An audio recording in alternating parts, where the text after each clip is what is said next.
Okie dokie. Welcome, everybody, to Season 5 of Highside, Lowside. This is Episode 1. Thank you so much for joining us. My name is Zack, and I'm joined, as always, by my good friend, Spurgeon Dunbar. It's amazing that we have made it 5 seasons into this show. I really and they said it wouldn't it. last. Yeah, they were wrong, all of you. So let's kick things off. By this point, hopefully, you guys know how this works, but we are kicking off a brand new season. This is Episode 1 of Season 5. To give you a quick rundown, maybe you forgot we've been gone for the last month and a half. We are going to hit on some t-shirt winners. For those of you that left us Apple Podcast reviews, we're going to talk about the news briefly, but really the whole episode is going to be relatively news-esque in the fact that we're going to have Lance Oliver join us as we discuss the best and worst of 2021, and we're going to look forward into what we're excited about for 2022. Plus, we're going to address some of viewer-listener comments, which have been left sent to us via email or left in YouTube videos or whatever it may be, because we like your questions. You got good questions, all you viewers and listeners out there. So yeah, that's a good rundown of what's to come in the next 1 to 3 hours, however long this takes. But before we kick it off, as usual, we'll do a quick word from our sponsor. So I think it's appropriate to just start off Season 5 by saying we want to welcome Motul Lubricants back to the show. Motul has been our sponsor since the start of Season 3.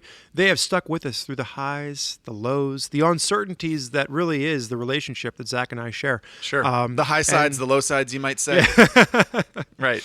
Yeah. So I think it's just important to note that we really do appreciate Motul allowing us to make this podcast. And Zack, I still have a giant box of Motul that you have not shared with me whatsoever. That I have, yeah. But it's coming, I promise. It's like a belated Christmas gift at this point for you. Yeah, okay, whatever. So, all right. Well, anyway, thank you to Motul for, again, keeping us bringing the podcast to you. And I think with that, let's move on to the meat and potatoes of this first episode.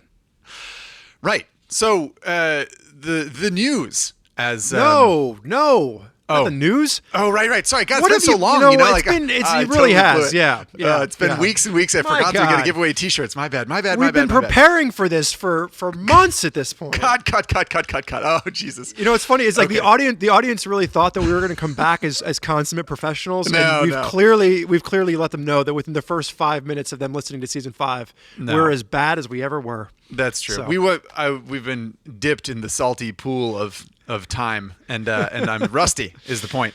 What I meant to say is we're going to give away some T-shirts, and the first one I think you should read, Spurge, for what will become obvious reasons. So take it away. I don't even want to say it. I don't like this one. What was the subject line of this comment on Apple Podcasts? The subject line was KTMs aren't that great, and I really feel like this individual was just trying to. They were just trying to get my attention, and it worked we're reading their review. They said, "Hi guys, I've been listening to your podcast on an Android phone since it started. And I finally got tired of all of the iPhone owners out there getting free shirts for leaving reviews, so I dumped my Samsung for an iPhone 13 just to leave you this review and maybe, just maybe, get a shirt. Keep doing what you're doing. Thanks a lot." So yeah, I was pretty blown away by this comment. That who knows if this person's telling the truth? I'm not calling you a liar. I'm just saying, it could be a ruse to get a free T-shirt, but if it is, excellent story. And if it is true, what a pat on the back for Highside Lowside that this person changed phone operating systems and phones. I mean, they essentially spent like $1,000 to get a free T-shirt. Oh my Lord! Well, my Lord! It was all worth it because we're going to send you a T-shirt. So. Thank you very much for that review. We will do our best to keep up this unprofessional operation, and you will get a T-shirt. I'll read the next one. It is from who's it from? So that's the problem. Well, no. It's okay. I'm not going to read the whole Instagram. No. The problem is we need to get the names for the reviews. So speaking of the operations, oh, so that's their names? Oh my gosh. So the name for this individual was KTM's Aren't That Great. That was actually the name that they created. So I misunderstood. It wasn't the title. It was like that was KTM's Aren't So Great, apparently, is like that's how much they believe in it. So this person, for every single future Apple Podcast review that they leave on anything else for the rest of their life, will presumably be KTM's Aren't That Great. And it won't necessarily make any sense. That's what they probably didn't know that because they're a first-time Apple product user, it sounds like. So they're not realizing that this is not going to follow them around forever. Right. God help them if they ever buy a KTM in the future, though. We're really, really off to a great start here. We're going to pick up the pace. Okay, so winner number 2 is Femi So Foxy, who wrote in to say that they like the podcast and the banter. Presumably by banter, they mean us stumbling all over ourselves. Also says, thanks for discussing wide range of bikes and experiences like the track. Did my first day this summer. As a noob, it was intimidating, but 10 out of 10 would do it again. And we learned from other pieces of information that we're leaving out of this review that this user's name was Stephanie. So very excited that Stephanie was inspired and interested in motorcycles, at least in some way to do with Highside, Lowside. And she went to a track day the first time. Sounds like she's going to do it again. And in the hopes that it will help Stephanie make friends in the motorcycling community, we're going to send a T-shirt, a unisex T-shirt. I think for me, it was what got me was the fact that she got out, she tried something new, she liked it, Yes. and it sounded like, and this was actually something that's going to carry us into the news, but it's been a bit of feedback that we've gotten from additional listeners where they've listened to the podcast and they feel like they've learned something or they've felt confident in going out and trying something new, some new aspect of motorcycling. Yeah. And that's why I really like Stephanie's review is that yes, it sounded like she rode motorcycles already, but she then got out and tried a new segment, which is always exciting to hear. So agreed. So important thing to note here for KTM's Aren't That Great and Femi So Foxy. Send your mailing address and your preferred T-shirt size to highsidelowside@RevZilla.com to claim your prize. And thank you so much for leaving reviews and for listening to the podcast. Also, quick sidebar: I made a crack about unisex T-shirts. Do we have women's Highside Lowside T-shirts? They're all unisex at the moment, but we have it is a new year. We are now in 2022. So I do have a request in for some updated Highside Lowside merch. So who knows? Yes. Maybe season 5 is the year that we get some updated new Highside Lowside T-shirts as well as some women's specific options. But if you want a chance to win a T-shirt, make sure you shoot a review over to the Apple Podcast review section. It helps other people find our show, and it helps maybe put a shirt on your back. It only costs you the price of an iPhone. Exactly. This is a paid partnership with Apple. Anyway, speaking of paid partnerships, we're going to bring up another brand at this point as we dive into a couple little news topics. As Spurge said, this is going to be a news-centric show in general, but we did want to touch on a couple of things. One of which was the whole Spotify Wrapped thing, which if you spent any time on social media over the past month, you've probably seen a lot of people trumpeting, what songs they listen to the most or whatever. And we had a couple people tag us on social media with their Spotify Wrapped showing an absolutely ungodly amount of Highside Lowside listened to in 2021, which was very surprising. So this was something that we didn't really see in 2020 for whatever it's worth. And I don't know if that means that we're getting more listeners or maybe people are just, more savvy to what Spotify's doing. But there were some listeners that were tagging us, and I want to call them out because it was really cool to see, one, the amount of minutes that certain individuals listen to, and then two, Highside Lowside was actually the top podcast for a couple of people. So I just want to acknowledge first, Jay Baptisted, something like that. Jay Baptisted listened to 1,422 minutes of Highside Lowside. Wow! Hang on, I'm gonna do the calculations as you do it. So you said 1,422 minutes. So, wow! So almost 24 hours, I believe, of Highside Lowside. Impressive. Okay, so that's the first one that we got tagged in. Then there was Roll Your Own Way, which was 1,472 minutes. Okay.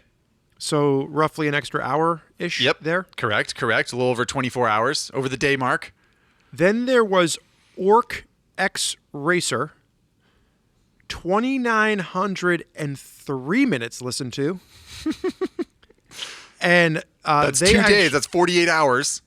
They actually put down that they had listened to 40. Spotify told them they listened to 46 episodes. They listened to you and I talking for 2 days. And Zito and Lemmy, like lots of... Yeah, everybody, right? Like the whole history, the whole gamut. The last person at Dietering listened to 3,325 minutes. Do the math on that. 3,325 minutes. Divided by 60. 55.4 hours. 2.3 days of Highside, Lowside. So what we would like to do here is if you can beat 3,325 minutes, you have to take a screenshot of your Spotify year-end wrap-up, and you have to send it to highside@RevZilla.com. If you can beat that number, we're going to find the top number. Whoever has listened to the most minutes of Highside, Lowside over the past year, we are going to send a little surprise gift box to you. And if no one can beat at Dietering at 3,325 minutes, at Dietering, I'm going to reach out to you on Instagram, and I'm going to get your information, and we're going to send you a surprise gift box. And I just want to say thank you to everyone out there that is listening to Highside, Lowside, but also just some cool statistics to see pop up on Spotify. And thank you for reposting that and tagging us on Instagram. Yes, indeed. Very, very cool. Yeah. So look forward to your box full of, whatever, oil and T-shirts and stuff from Spurgeon's garage that you'll win in the mystery box. I mean, if you keep waiting as long as Zack has waited for that box of Motul I've been supposedly sending him, that's been like 6 months now.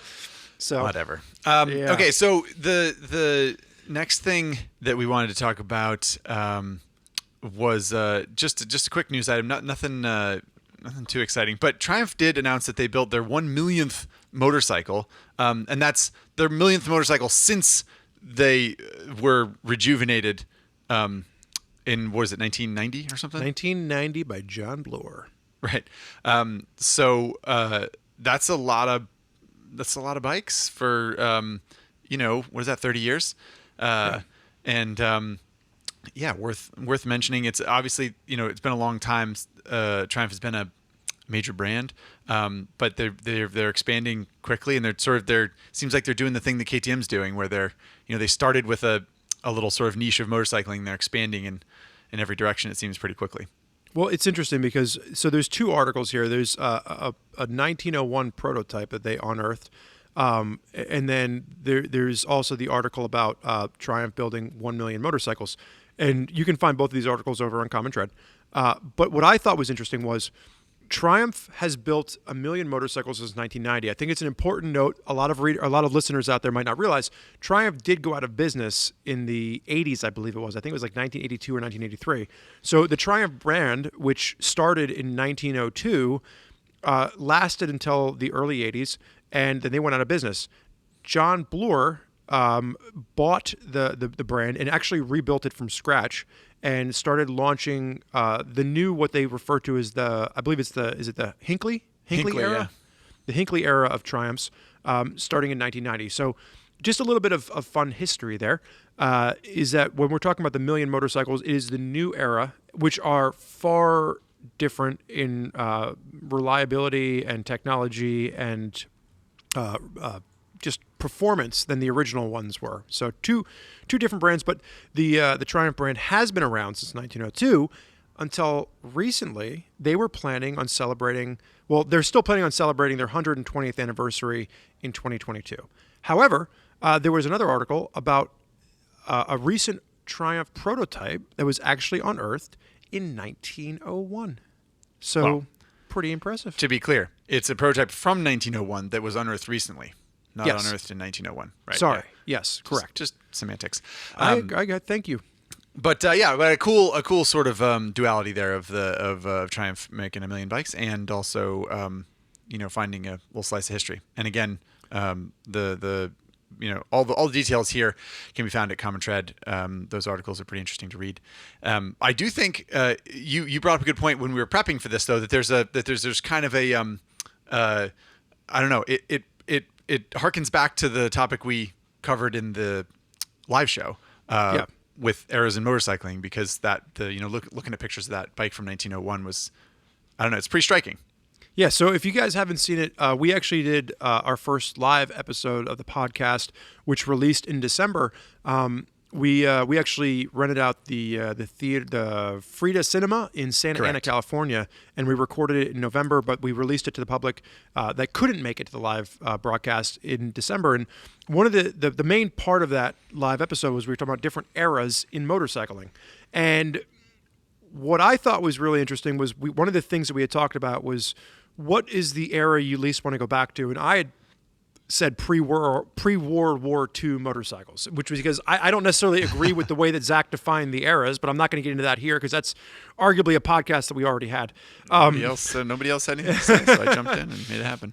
But I had talked about the fact that, like, going back and riding a 2.2 horsepower engine mounted to a bicycle frame wasn't my idea of a good time. And when you see the pictures of this 1901 prototype, you get an idea of what I'm talking about.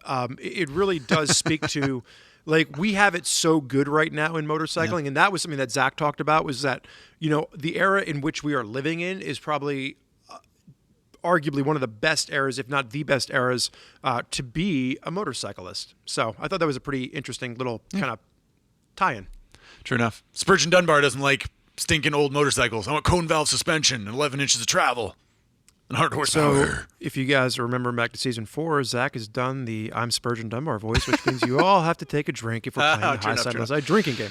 So there was actually, I want to say this, okay. one of our coworkers, who is actually pretty high up in the financing team, thought that it would be a good idea for us to do a drinking episode of Highside Lowside, where we actually get drunk and then do the episode. And I was like, I think that sounds like a horrible idea from, like, personal preservation standpoints.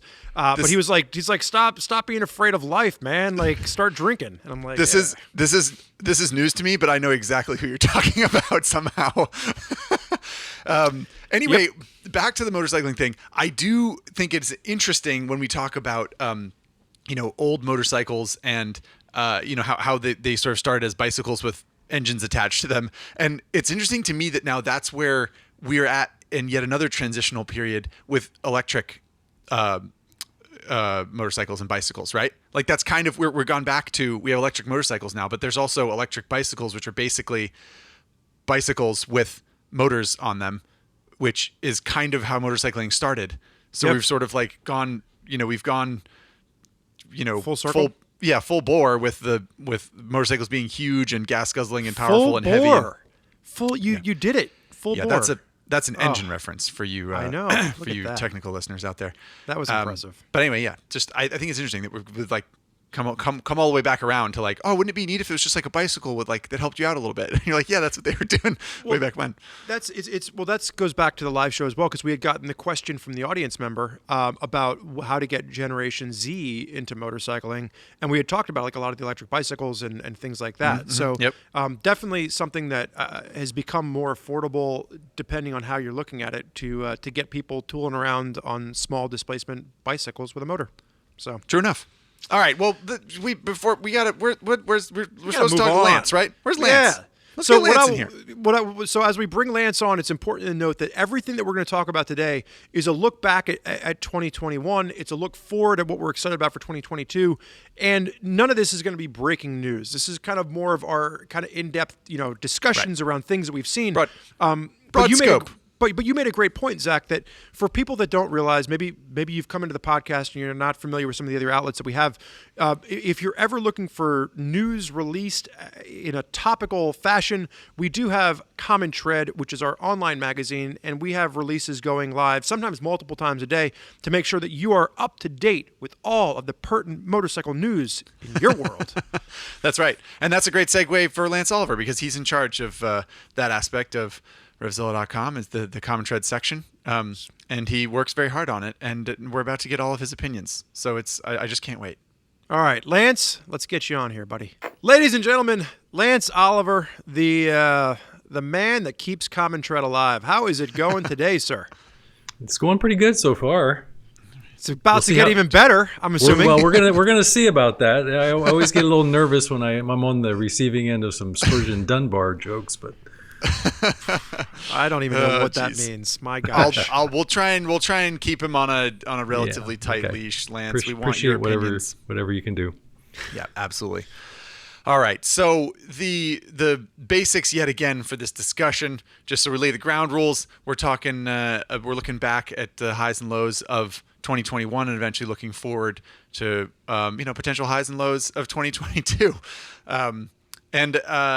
I guess it makes sense to start with the rear view, right, Spurge? Yeah, I think it makes sense to start with the rear view and also maybe a little bit personal anecdotes. Lance, guest honors. Has your personal stable changed at all in the past year? Have you been wheeling and dealing with any good motorcycles that we should know about? Yeah, I mean, I haven't bought anything, which is always the more exciting end of the transaction. But so I moved this year, long distance move, made some lifestyle changes, which involved a lot of downsizing. So I actually got rid of two bikes. One, I sold my Daytona 675, and I passed along the 1996 Suzuki GN125 that used to be my mother's motorcycle before she stopped riding, and I passed that on to my nephew, who just this summer got his motorcycle license, so he's now using it as his first bike, so it stays in the family, and that was great. And I'm going to put in a totally gratuitous plug here for an article. I was just going to ask, that sounds like a great story. Where can I read more about Where could you read more about it? That's a good question, Zach. Where could I go to read more about that? You can go to Common Tread at RevZilla.com, and there's an article there titled 900 miles, 9 horsepower, one hand-me-down motorcycle, which is my account, not just of riding the bike from my former home in Ohio to my nephew's home in Maine to give it to him, but also it talks about some of the history of that bike and how it kind of played a role in my family. How long has it been in your family? Well, my father bought it in 1997. It was a leftover model from the 96 model year, which was the last year the GN125 was sold in the United States. And he walked in, and that looks like something my wife would like for a birthday present. And so for her 59th birthday present, she got a GN125. So it's been in the family for 25 years then? Yeah, been in the family ever since, and now Pretty cool. On its third owner. Now, so Common Tread readers know that as your, favorite person in the world, I am scheduled to inherit the old Speed Triple that you have laying around. So I just want to make sure that the Speed Triple hasn't been sold out from under me with all this wheeling and dealing you're doing. No, I'm down. I still have my my Honda VFR 800 that I bought last year, and I still have the Speed Triple that I bought in 1998. And I figure actually, Spurgeon, what most of our Common Tread readers don't understand is why you would want my rather battle-scarred, used-up, clapped-out old Speed Triple instead of my VFR, which still has some life in it, and for which you also have a personal affinity. So, you're really going for the wrong one there, I got to tell you. Here's the deal. I haven't been offered the VFR yet. And I don't want to get greedy with just assuming that I'm going to inherit all of them, but I have a feeling that I'm naturally going to be the person that your wife calls to clean out all of your old crappy belongings either way. So, based on the amount of time that you keep motorcycles, I figure by 30 or 40 years from now, when you finally kick the bucket, by that point the VFR will be clapped out too, and I'll be getting 2 clapped out motorcycles from Wow. So, what a deal. It could happen. Yeah, it could happen. You could live until you're 110, and I could then inherit both motorcycles. And you'll be how old at that point? I'll be like 80. So yeah, we'll be in a good spot. We'll have them trucked over to your retirement home. So what about you, Spurge? Any moves or shakes in your garage in 2021? Oh, I'm shaking, baby. That you so are. I sold 2 bikes, much like Lance did. I sold my KTM 1090 Adventure R, and I sold a 1976 Honda CB550, and I had planned on adding a bike to the stable, which would have been, surprise, surprise, a KTM 890 Adventure R. I was also looking for a KLX. No, I'm sorry. I was looking for a KLX 230L for my girlfriend who had started getting into some dirt riding this year, both of which were unavailable due to some supply chain issues that I think we're going to talk about later in the podcast. So I don't want to get too far ahead. So I'm in a similar situation as Lance. Unlike Lance, I didn't buy a new motorcycle last year, so I currently have in my stable my well-worn Triumph Bonneville, and I still have my KTM 350 EXCF. But I am currently sans adventure bike until I can figure out where to put a 890 in there somewhere. So where to fit it? Yeah. If anyone has any good leads on an affordably used 890, you give me a call and we'll do some wheeling and dealing. Now, does it have to be the Rally Edition? I know that you're into the Rally Edition. So I do have a current lead. Solid Performance, which Lance knows that I like to talk about a lot. My local dealership has a demo bike, and they supposedly still have the demo. They have a demo 2021 KTM 890 Adventure R standard, but they still have the suspension that we used when I built the 790 Adventure R rally bike for the Common Tread article. They that's just been laying around the shop that they use as a demo suspension.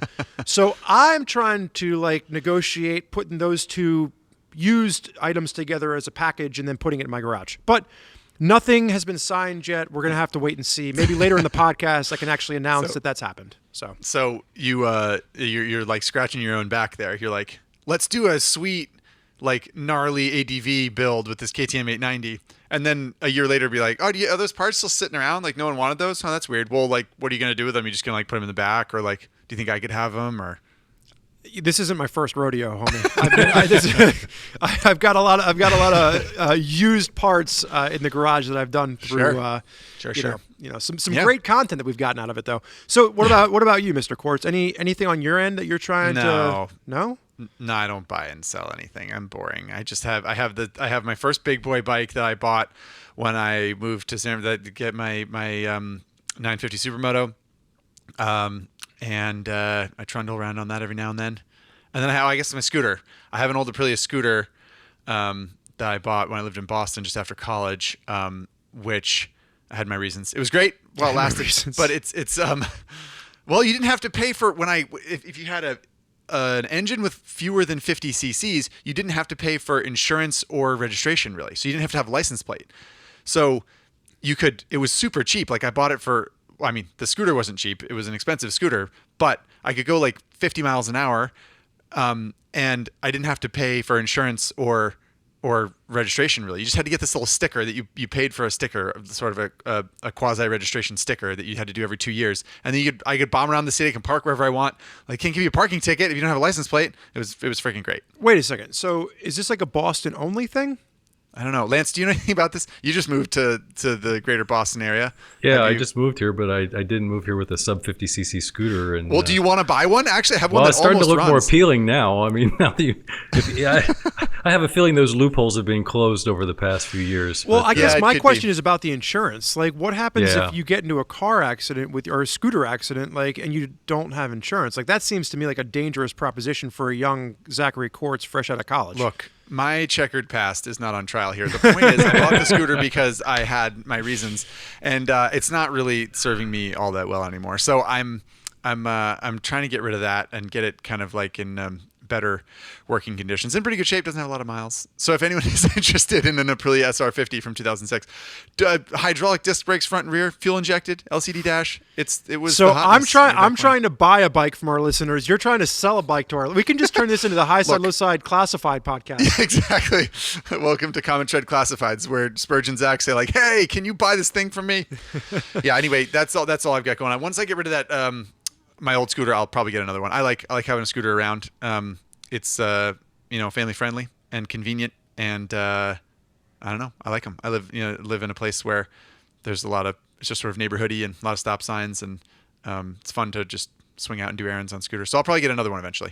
All right. So you have not done any wheeling and dealing in 2021, but 2022 might be your year, my friend. Oh boy! When we're doing this roundup again next year, you might be like. New scooter in the garage. Exactly. Have you ever heard of a Zuma 125? Well, buckle up because I'm going to tell you all about it. All right. Well, let's move on to Please, some let's actual move questions here. So let's start off with just moments and events of 2021. And, Lance, maybe we start off with you here. You are the guest. Did you have any standout moments, events, good, bad, ugly, things that you really remember from the past year? Well, I mean, I think, again, I know not everybody's a racing fan, but I think if you're going to talk about something that was a big event in 2021, you have to mention Valentino Rossi's retirement.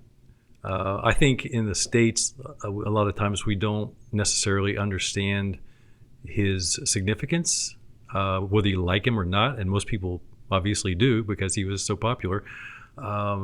If you go around the world and you ask people who don't ride a motorcycle or don't know anything about motorcycling to name a motorcycle racer, the first name you'll get is Valentino Rossi.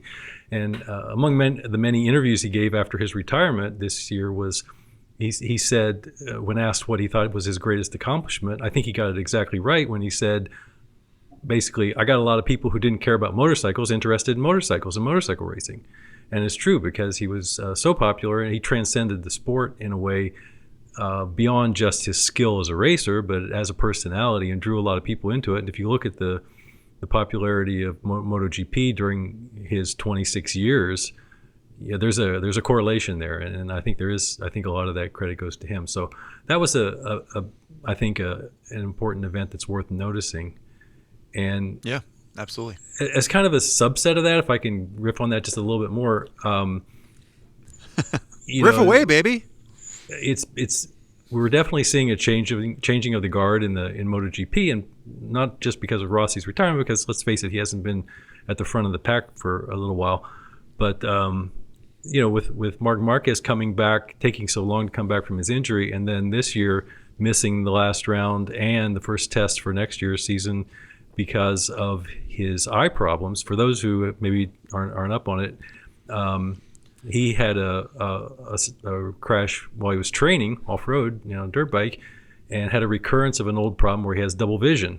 And this happened to him first in 2011, and eventually he got it corrected and went on to, of course, amass a record that puts him in running for being the greatest of all time. But it's to me, it's indicative of the narrow line between success and failure in racing, that if his double vision hadn't cleared up in 2011, hardly anybody would remember him. Oh yeah, that guy that won 125cc world championship, what was his name again?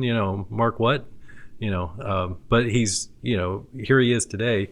Whether he'll be able to come back this time is such an open question, because he struggled so much with the arm injury and now this, and what that's done is open the field wide up, and we've had more different winners the last few years than we've seen in many previous years, and that's made it a lot more interesting in many ways. Is there any? So I know this is a topic that you and Zack could probably dive into quite further. Is there? So for and this question goes to both of you. Is there anyone that's really a front runner for the 2022 season, the way that you're predicting? It's always I mean, correct me if I'm wrong, Lance, but it's always the person who's doing well at the end of the previous year. That's where all the hype goes. Right. I mean, understandably, right? Like the last 3 to 5 races of the previous season, whoever was showing a lot of promise or having a lot of success in that time is that the media is always like frenzied to say like, oh, they're the favorite for the championship next year. They're like, how could they, and that happened to Danny Pedrosa, who knows, like more times than we can count. Right. But I think it's important to remember that the end of the season is different for different people. If you're in a chase for a championship, you're trying really hard. And if you're not in the chase for the championship, you're probably not trying as hard, or you're testing new parts for your factory, or you're otherwise not as invested in absolutely taking the most points possible from the last couple of rounds, as evidenced by Marc Marquez just being like, I'm not even going to race because I can't, because it makes more sense for me to not race the last couple races of this year of 2021 so that I can be more prepared for 2022. And I think there are varying levels of that attitude spread across the paddock. But to answer your question, I guess you'd have to say Pecco Bagnaia, the young Italian guy racing for Ducati. He's certainly showed the most promise. I mean, that, to illustrate Zach's point perfectly, at the end of 2019, everybody was looking at Fabio Quartararo because he'd challenged Marquez, and he was the young kid up and coming. And then we get to 2020. Nobody in the world thought Johan Mir was going to win the title. And so we go into 2021, and suddenly it's like people kind of forgot about Quartararo, and he came back and won the championship. So that's my point. Is it's so wide open. It's really hard to say, and that makes it great. Everyone was talking about Morbidelli at the end of 2020. Right? Yeah. Or 2020, because he had won a couple races and he was on an old bike and everyone's like, oh, he's the one. Yeah. And then there it just goes to show. Anyway, I do think that's a pretty pivotal thing in MotoGP, and I'm sure there are a lot of tense people at Dorna, the World Championship Racing sanctioning body, worried about people not watching because Valentino's not there. And it's a big, it's been the better part of 30 years, right? Of him 26 being around. years. So it's going to be a sea change from, hopefully it isn't, frankly. I am a fan, but hopefully people just keep watching and they're into it now, and that doesn't matter, but we'll see. So Zach, what about you? Things from the past year, what were real standouts, moments, events in 2021 that you're going to take with you into the new year that really harken?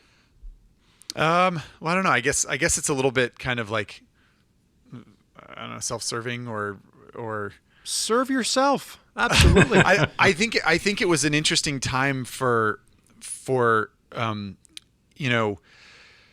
international travel, even domestic travel, depending on where you lived, and we saw that affected us somewhat significantly for coverage of motorcycles, which is our job, but it affected lots of other people and their jobs, not least of which the MotoGP paddock that we were just talking about, right? They had a whole shift of schedule and things were, upside down and backwards and sideways for a lot of different, whatever, whether it was college basketball or MotoGP or just us idiots who write about motorcycles for a living. And that, I think that's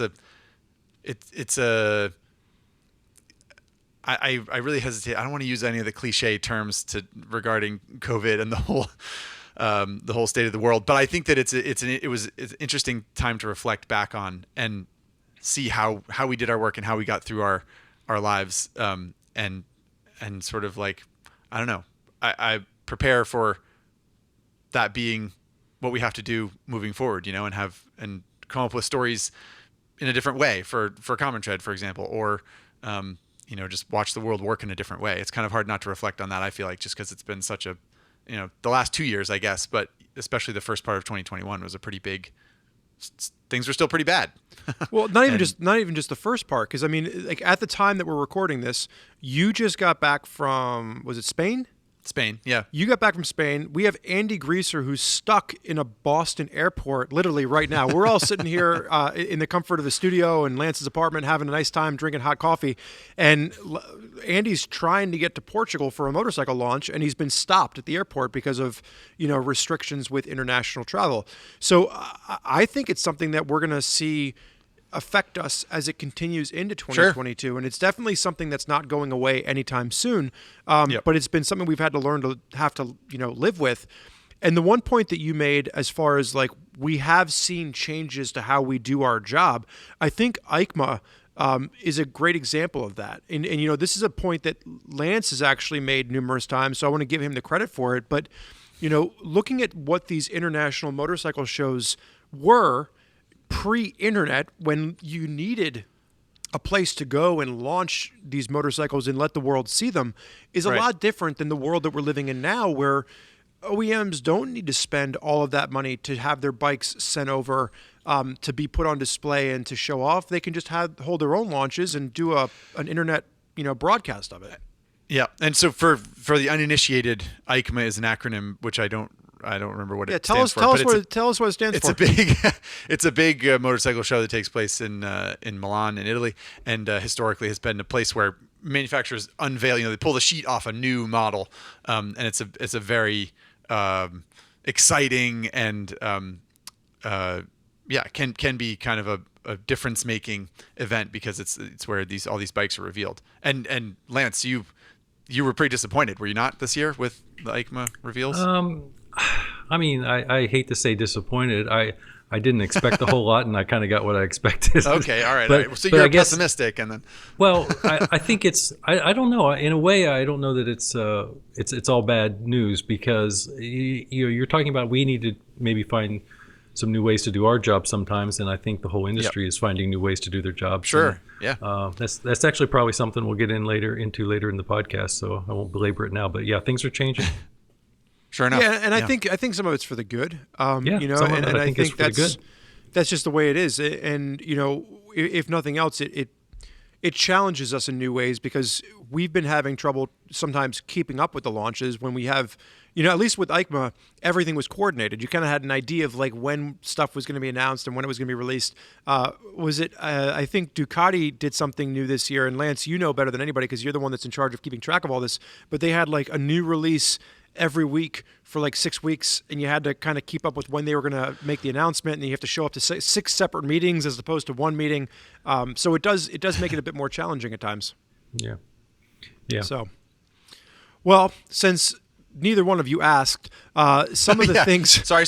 Hang on. Wait, Spurge. Spurge, what about you there, 2021? Any reflections and moments that you feel like were really important and pivotal? I couldn't thank you enough for really bringing me into the conversation now that the moto racing side of things. I'm surprised nobody talked about Moto America. I'm surprised you guys didn't go into more depth with racing, but hey. Oh my God. Lance and I could have a whole racing podcast. We should have a separate podcast. Yeah, we should. There you go. The racing episode.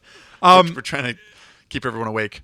No, I think for me, I'm just excited about the fact that like we started to see events come back. So one of my biggest and favorite aspects of motorcycling are adventure events and dual sport events, and being able to go out and have that camaraderie. We held our first adventure event this year with the Get On Adventure Fest, and I had never ridden the Black Hills before, so that was a lot of fun. We had a lot of the ECEA, East Coast Enduro Association. I know my acronyms, Mr. EICMA reference. But no, the East Coast Enduro Association started their racing series back up. 2020, really didn't have a lot of races. We saw a lot of dual sport events come back. My favorite event locally here is Michaud. And, so for me, it's the camaraderie of getting people through an event, and you're helping each other out. If you've never done, one of these actual riding events, it's a lot of fun because you meet a bunch of people, you make new friends, and you ride a bunch of terrain that you typically wouldn't get to ride. So for me, the biggest positive of what we saw in 2021 was the return of some of these events and a little bit of normalcy, I'd say. I don't think we're quite back to normal, and I think that most of our listeners would agree that the world is still a lot different than it was in February of 2020. But it's getting there. And I think for me, I'm trying to focus on the positive and seeing some of the return to that normalcy. That you are, Spurgeon Dunbar. You're nothing but positive right now. That's an optimistic view of the world, and yeah, hopefully it's a sign of things to come. I'm excited to talk about this kind of like brass tacks reflections on 2021, which is like our favorite. Is it time to do that yet? Let's do it, baby. Favorite motorcycles. So this is the motorcycle podcast, and events are great, and talking about motorcycle racing is great. But Lance, let's just kick things off. Top of your head, favorite motorcycle that you saw released in 2021. I'm not going to say favorite motorcycle, but let me say you're wearing a Moto Guzzi shirt. So okay, yeah. Well, that's just because this is some swag I got from some long forgotten. You can be bought, is what you're saying. You can be bought. Long forgotten failed model of some description that I don't remember. But it's going to be very suspicious if your favorite motorcycle of 2021 is a Moto Guzzi. But anyway, continue. No, I did get excited about the Mandello, but then it was I kind of backed off. Oh, really? You're not excited anymore? I feel like it's the Moto Guzzi VFR 800, basically. It is kind of, but okay, all right. Yeah, kind of. Guys, with some of the... that's on our favorite list for looking into the new year. We're looking backwards right now. No, we're not talking about that now. Right. So, good point. Right now we're talking about 2021. So I'm gonna go with a little grouplet of motorcycles because I think what I guess. Wait. Really, define a grouplet. It's like a small group. Okay, it's a grouplet. It's called a suffix, Spurgeon. You put it at the end of a word and it modifies the original noun. Anyway. What did I just say about staying focused? What's your favorite bike? For crying out loud, somebody say the name of a motorcycle. I'm going to freak out. The middleweight class has been, I think, the place where stuff is really happening recently. And so this year, we knew Aprilia was going to follow up there with more 660 models, and they came out with the Touareg for the adventure touring, and they came out with the Tuono 660, which I think are both really interesting bikes in their category. Following up on the RS 660, which, by the way, to inject more extraneous racing news for Spurgeon. Last year we were talking about how that was going to be a real competitive bike in twins racing, and they won 10 out of 13 races this year in Moto America Twins Cup. Pretty competitive. It was pretty competitive. But the Trident 660 is another example. It's Triumph had grown their street triples out of affordability in some cases, or certainly they were beyond the point of being beginner bikes by any stretch of the imagination. And so there really wasn't anything as sort of, if you didn't want one of the modern classics, it wasn't really anything in the Triumph line to help you get in. Well, if I may, that's also... go ahead. I'll let you go first. Okay. No. Go ahead. No. Go for it. Go. No. Go. Well, I was just going to say, there's just a quick tangent, Lance. That's the Trident 660 is also like, it represents a platform change, right? And that's what is most interesting to me about that bike is not the bike itself, but that the way that motorcycle manufacturers make machines now is they have a platform and then they build off it. Same thing that Aprilia did with 660. So they have an RS 660 and they have a Tuono 660 and they have a Touareg 660. So that's one of the reasons that the RS 660 from Aprilia was exciting to begin with, is that it was it was obvious that there was going to be more to that, because the motorcycle companies don't do the thing they used to do, which was to make a bike and just be like, here it is. It's a motorcycle that exists here, and that's the only one that there is. Now we understand that they come up with new engines and new platforms, and they grow and they build off of them, and that's obviously the Trident 660 is important for that reason. Would you agree? Yes, absolutely. And another example of that in the same class is the Yamaha R7, which again is, I think, one of the significant bikes because of how it represents a change of direction. And like you say, it's so we have an R7 just like we have an MT-07, and we have the Tenere 700, and there's various variations on that same starting point. And so I think the R7 has to be mentioned as a significant bike for the year too. So I'm gonna back up for a second, because I do. The Trident was on my list. No, but the Trident was on my list for everything that you're both mentioning, right? I think it's a platform that's going to be important for Triumph moving forward. I think it's going to, and we're seeing it now with the Tiger 660, which is built on that platform. It's a more approachable engine because, like you said, Lance, their 675s have grown into 765s. 765s. And it's just gotten too powerful. But the important note here is the affordability, because you mentioned the Street Twin line. Street Twins have gotten to the point where like a base Street Twin package, I think, is like $10,000. Yeah. It's not. It's when I bought my Bonneville, it was $6,500. I want to say it was approachable. Did you buy it new? Yeah, I did. Yeah, I bought it. It was that cheap? I didn't realize it. It was. I think I paid like $7,000 out the door, is what I want to say. But I have to go back and look at the paperwork. But you look at a Street Twin now, and that's no longer an affordable motorcycle. They've gotten so expensive. Yes, it's approachable from the standpoint of getting into motorcycling. But if you look at the Trident had a base MSRP of $8,095. It became the most affordable bike in Triumph's line, and that's why I think it's an important bike to mention. Absolutely. Because you now have a bike that, whether you're just starting off or you're someone that wants a little bit of power, it was a bike that you could get from an affordability standpoint, but it was also a bike you could grow into. I mean, when I rode that bike for our first ride review down in Georgia, it was a hoot. It was a really good motorcycle for $8,000. Like, it was impressive for the money, and I think that's what Triumph needed to do, is they needed to bring some affordability back into their line.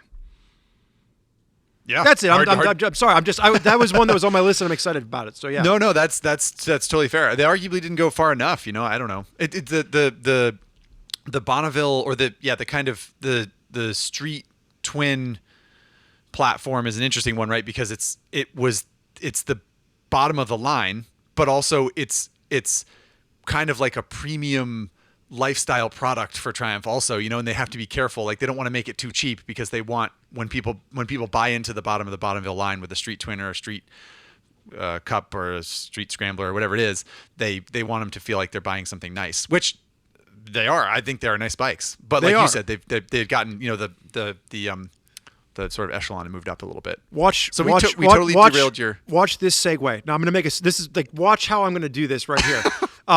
So I agree with you. And what I have been saying for years is that Triumph needs to make a Cub. They need to make a small parallel twin, something like a Z400, but they need to make it with retro styling. They need an approachable entry-level bike that's sub $6,000 that looks like a Bonneville. And this gets to one of the picks on my list, which was Royal Enfield released a Meteor 350. Yep. I don't give a about that bike. Pardon my language. But they did what Triumph should have been doing all along. They released an affordable, small displacement motorcycle that had retro styling. The retro thing is cool. People like it. And Triumph is missing out on a ton of sales by not having a Triumph Cub for $5,500 that makes 35 horsepower. It's a little P-twin.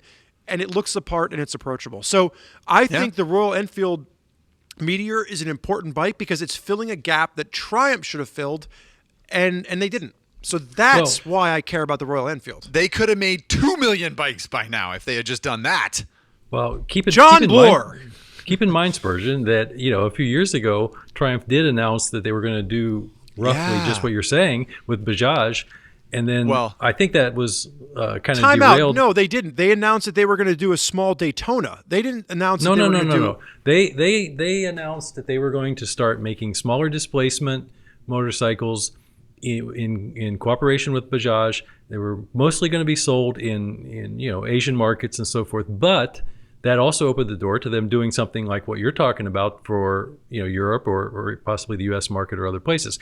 Then we didn't hear anything about that for the longest time. But then, interestingly enough, just recently, when they were having all their hoo-ha celebrations about the millionth motorcycle being sold, that got into the news release. There was a mention in there about continuing to work on our partnership with Bajaj or something like that. So that I haven't been paying attention either to that, but that reminded me. Oh yeah, apparently they haven't given up on that. So maybe it's still coming. Maybe Spurgeon's opinion finally made it to Triumph Brass. I mean, people listen to what I say. And that's all. That's what I'm going to take away from this is that, like, if they release this motorcycle in the next 3 years, it's going to be because they listen to this episode of the podcast. But Lance, to your point, the only thing that I remember hearing about from Triumph was remember when they were going to release a Daytona 300, and then it was going to be a Daytona 250. But they killed they killed it because all of a sudden Kawasaki came out with the Ninja 300, which grew into the Ninja 400, and they're like, well, it's going to be out of date by the time we release it. So they put that one out to pasture. But it was after that they said they're going to partner with Bajaj and build these, smaller motorcycles for other markets, and they had a whole plan for how they were going to use existing distributors and all that. But they've been talking about the Daytona 250 thing. And I remember this because it was the year. It was the year before I started at RevZilla. It was 2011 into 2012. Yeah. Yeah. So no, I think it was end of 2012. I think end of 2012. So yeah, that's 10 years ago, and we haven't seen them do. We have seen them they're just absent from the beginner market. Like I think that a Street Twin could be a beginner motorcycle. Personally, yeah, it was before I moved here in 2013. Whatever. Anyway, it doesn't matter. The point is, it's been a long time. It's been a while, and honestly, I think that a Street Twin could be a beginner bike. I mean, a Bonneville was a beginner bike for me. If you're my size, if you're a big giant human being, but that's still not an affordable motorcycle when you're trying to get people into your brand. So I do think that they need to make a play to the beginner market. So with that, that was my claim to the Royal Enfield Meteor being an exciting motorcycle, because there is no entry-level retro-style bike outside of the Royal Enfield Meteor, because I don't think Suzuki's making the TU250X. Are they still making the TU250X? Anybody? I don't know. I don't. What about a Van? It's not the same. Van is not this. It's not the same. It's not that retro look. And for what it's worth, the TU250X from Suzuki was like so underpowered. I want to see. I mean, really, I'm thinking Triumph should bring a competitor to what a Z400 is. 40 horsepower, very competent motorcycle, but it looks like a little baby street twin. Well, I feel like you're getting ahead to looking to 2022. Oh, no. What have I done? So let's loop back on. Let's go back. Lance. Yes. Lance was talking about middleweights when I interrupted him, and then we interrupted him. So you were saying Triumph 660 and Trident 660 from Triumph and Yamaha R7 and the Aprilia 660 line growing. And were there any others that you were going to add before we barged in? No. I think those are. I mean, there are others, but I think that makes the point that I think that's a segment that's really interesting. Yeah, fair enough. Okay. What about you, Mr. Quartz? Spurge? No. We didn't. We failed to ask you last time, whatever the topic was. So please, you take it away this time. I appreciate that. Meteor 350. Do you have anything else other than Royal Enfield Meteor 350? No, anything meteor than a meteor? Ooh, look at you, puns all day. I know. Can't help it. So I just some of the ones that Lance had on his list. I agree on the R7. The R7 was a bike that I have yet to ride. Zach, I think you're the only one on this call that's ridden the R7. But I like the R7 from the standpoint that like it's a sport bike for me, right? Like I always liked SV650 S's. Like if I'm thinking about a bike that I do want to take the track, I do like a little bit more of a mid-displacement motorcycle. I love all of the build kits. And Zach, I think you've both probably seen them, but for a long time, they had build kits for the MT-07s, and they were like full fairing track kits that you could get and have, build out MT-07s with. And I just think they look sharp. The FZ07R, I raced one. Yeah. Oh, did you really? Yeah. So how did you feel? This is a great question, so thank you for saying that. How did you feel that the R7 compared to, the build a bike from an MT-07 kit that you raced? Well, it was, the R7's softer and more street-oriented, more production-oriented. The FZ07R that I raced was pretty hard-edged, and it was an extreme example of what an MT-07 could be if you built it into a road race platform. It had an R6 front end on it, upside-down fork and big brake calipers, and it had a R6 rear wheel kit, so you could have a wider tire, and it had some engine work, so it had like I think 80 horsepower or 85 horsepower or something like that. So it wasn't just an MT-07 with some bodywork on it. It was pretty extreme. But the R7 is a step in that direction. And I feel like, what that FZ07R, well, first of all, the FZ07R was a hoot to race. I mean, I had a blast. I still think that is what I would, if I were to go club racing again, if I had time and money to do that, I would probably race a twins bike. I'd probably race an R660 or an FZ07R or an R, now an R7, something in that twins category. Because I think that was going to be the question. If you had to pick with your own money, the Aprilia RS660 or the Yamaha R7. Yeah, I'm putting you on the spot. I don't know. This is me. There are no other caveats. This is just me in my life right now. I am going to give you a 5-year loan that you have to pay back, 0% interest, Bank of Spurgeon. So you can make payments. I'm not expecting you to drop down the full amount right now, but which bike would you prefer to make payments on for the next 5 years? Which bike would you prefer to race? I would get an RS660 because it's more exciting, and I appreciate the technology, and it's more comfortable as a street bike. That's my weird thing with the R7 as a street bike, which I thought was odd, was that the engine character of the Yamaha twin is so much more playful and practical and street oriented compared to the Aprilia. But the ergonomics, the riding position of the R7 is a lot more aggressive than the Aprilia, which is an odd dichotomy. Is that the right word? So like, you'd expect the Aprilia to be aggressive because the engine's aggressive and the electronics pack is aggressive and it's expensive. And you'd expect the Yamaha riding position to be more relaxed because it's, it has a sort of more playful engine. But it's the opposite, which is strange. If I was going to ride an RS660 on the street, I would be more comfortable. And if I was going to go to a racetrack, I would appreciate the higher end brakes and suspension electronics that the R660 has. Well, I tricked you. I have no money to lend, so sorry. Yeah. Well, good news. I'm not going to buy a bike in 2022, same as I did in 2021. So, No big deal there. So the only one that I haven't really mentioned that was on my list, and I do have a couple that kind of fall in the middle ground of things that I like, things that I didn't like, and I'll save that. But the one that impressed me the most out of this past year, and we kind of hinted at this with the live episode of the podcast, so I don't want to spend too much time on it, but the Harley-Davidson Pan America. I would be remiss to say that I didn't come away from this year completely impressed with what Harley-Davidson has brought to the table, both with that power plant as well as specifically the Pan America as something that really, it took a segment of motorcycling that I feel like gets the most attention right now. I do think that adventure bikes get all the attention when OEMs are putting in new technologies. So it's a very competitive segment. And yet Harley-Davidson managed to create a bike that brought new things to the table that other OEMs haven't thought of, whether you're talking about the adaptive ride height control or hydraulic valve adjustment. Like, it was a very approachable machine. It was competitive. It handled itself off-road better than I was expecting. I'm very taken aback, but my top pick for 2021 would have to go to the Harley-Davidson Pan America. Not because I want to buy one. It's not something that I'm gravitating towards as my next bike, but it opens up the adventure segment to a whole new group of people that previously have looked at adventure bikes as tall and unapproachable. And frankly, like, they did a great job. Like, kudos to Harley-Davidson. Yeah.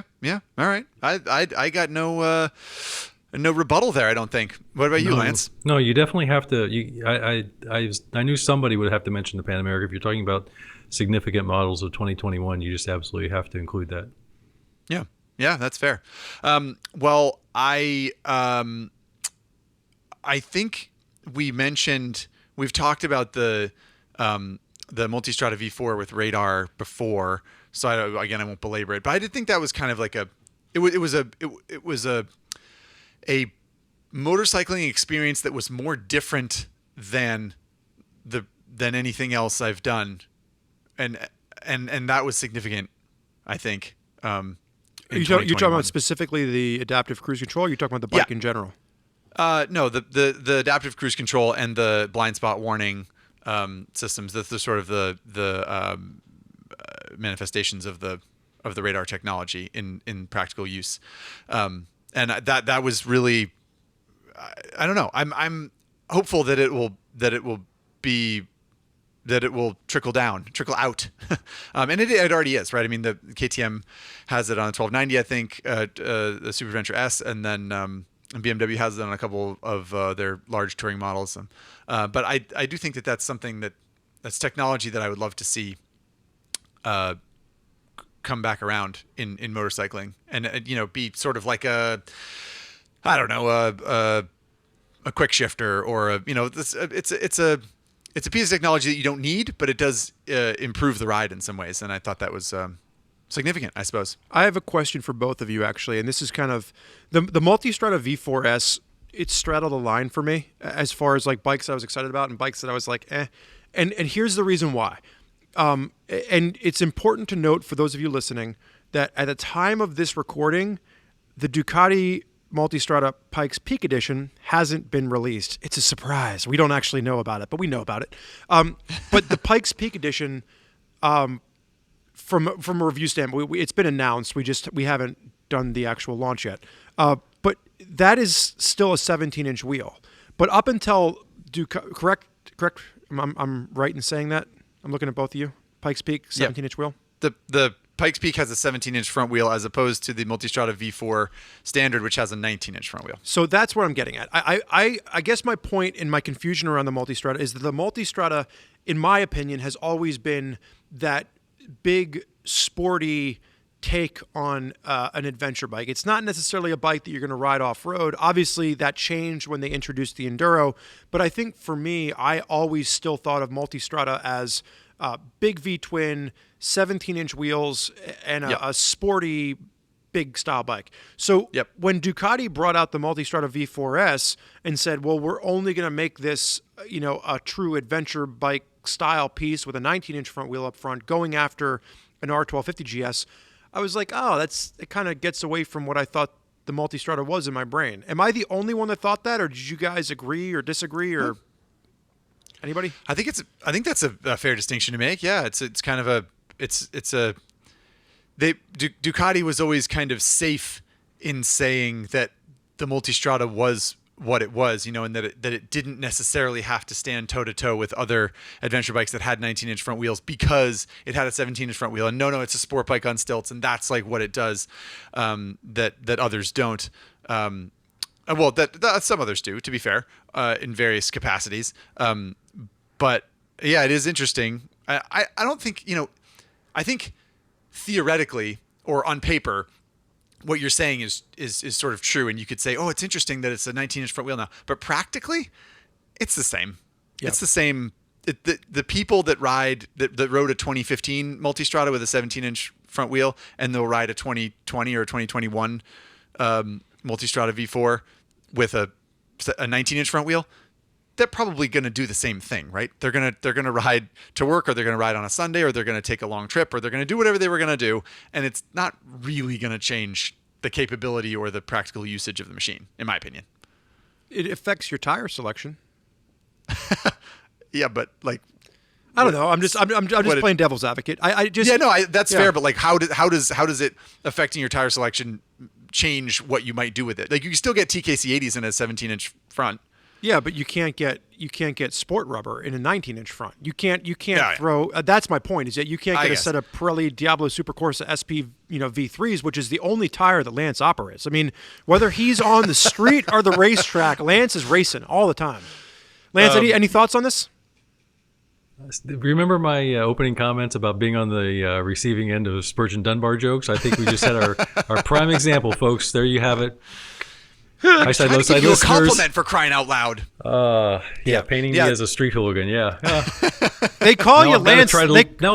Now I've got to try to live up to that. Now I got to go out and ride through school zones at 80 miles an hour or something. And I don't know. Tell me that the public doesn't refer to you as Lance Lightning Oliver. Did you not earn that nickname? The public refers to me that only if you define the public as you personally, Spurgeon Dunbar, because nobody else has ever called me that but you. So any thoughts on the multi, Lance? No, I think your points are well taken. I think what we're seeing now is Ducati is still evolving their whole approach, because as of the time of this recording, they just announced the Desert X.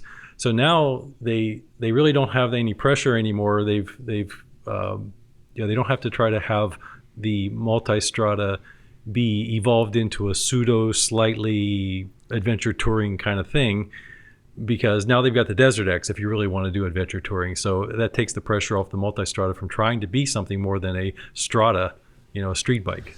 So the Desert X is arguably going to take us into our next question. But before we do that as a transition, Zack, you mentioned adaptive cruise control.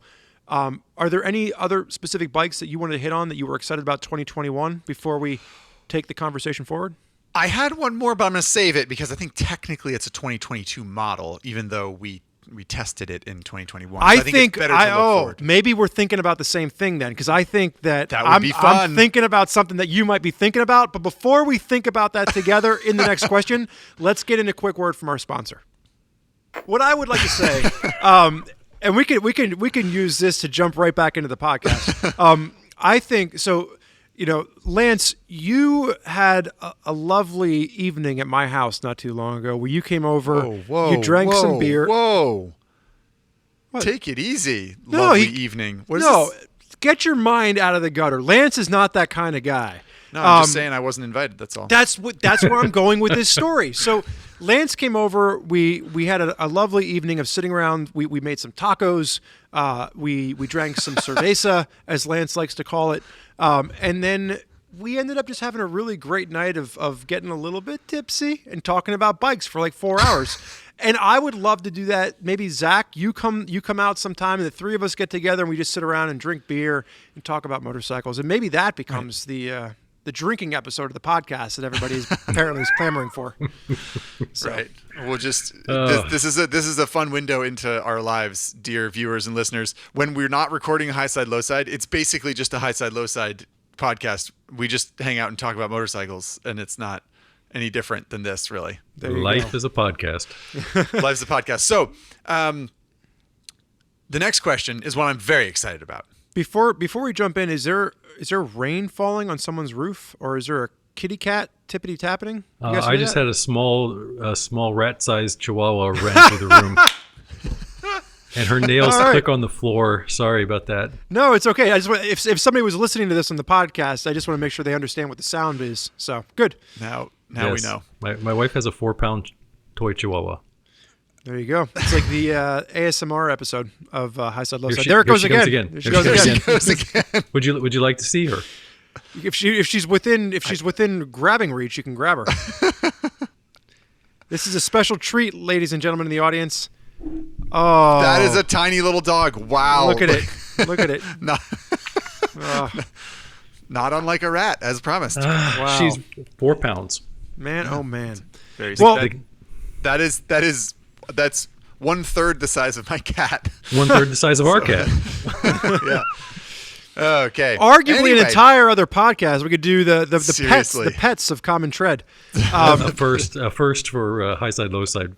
There you go. Okay, so we're ordering Lance an area rug, and we are moving on to talk about our least favorite release of 2021. This is a fun segment. What came out in 2021 that we are just so disappointed in? And as usual, guest honors. Lance, you go first. Well, I'm going to be the most unpopular guy in podcast land because I'm going to be like the guy who kicks the cute little puppy that slobbered on his shoe, because I'm going to pick a bike that everybody else seems to like for some reason, and that is the Honda Navi. Oh, interesting. First of all, homie, that's technically that's one that could be argued that's going to be coming out in 2022. So I don't know what Zack was thinking, but I think I know what Zack was thinking earlier when he was talking about, and I think we were thinking the same thing. So let's go ahead. We'll talk about it now.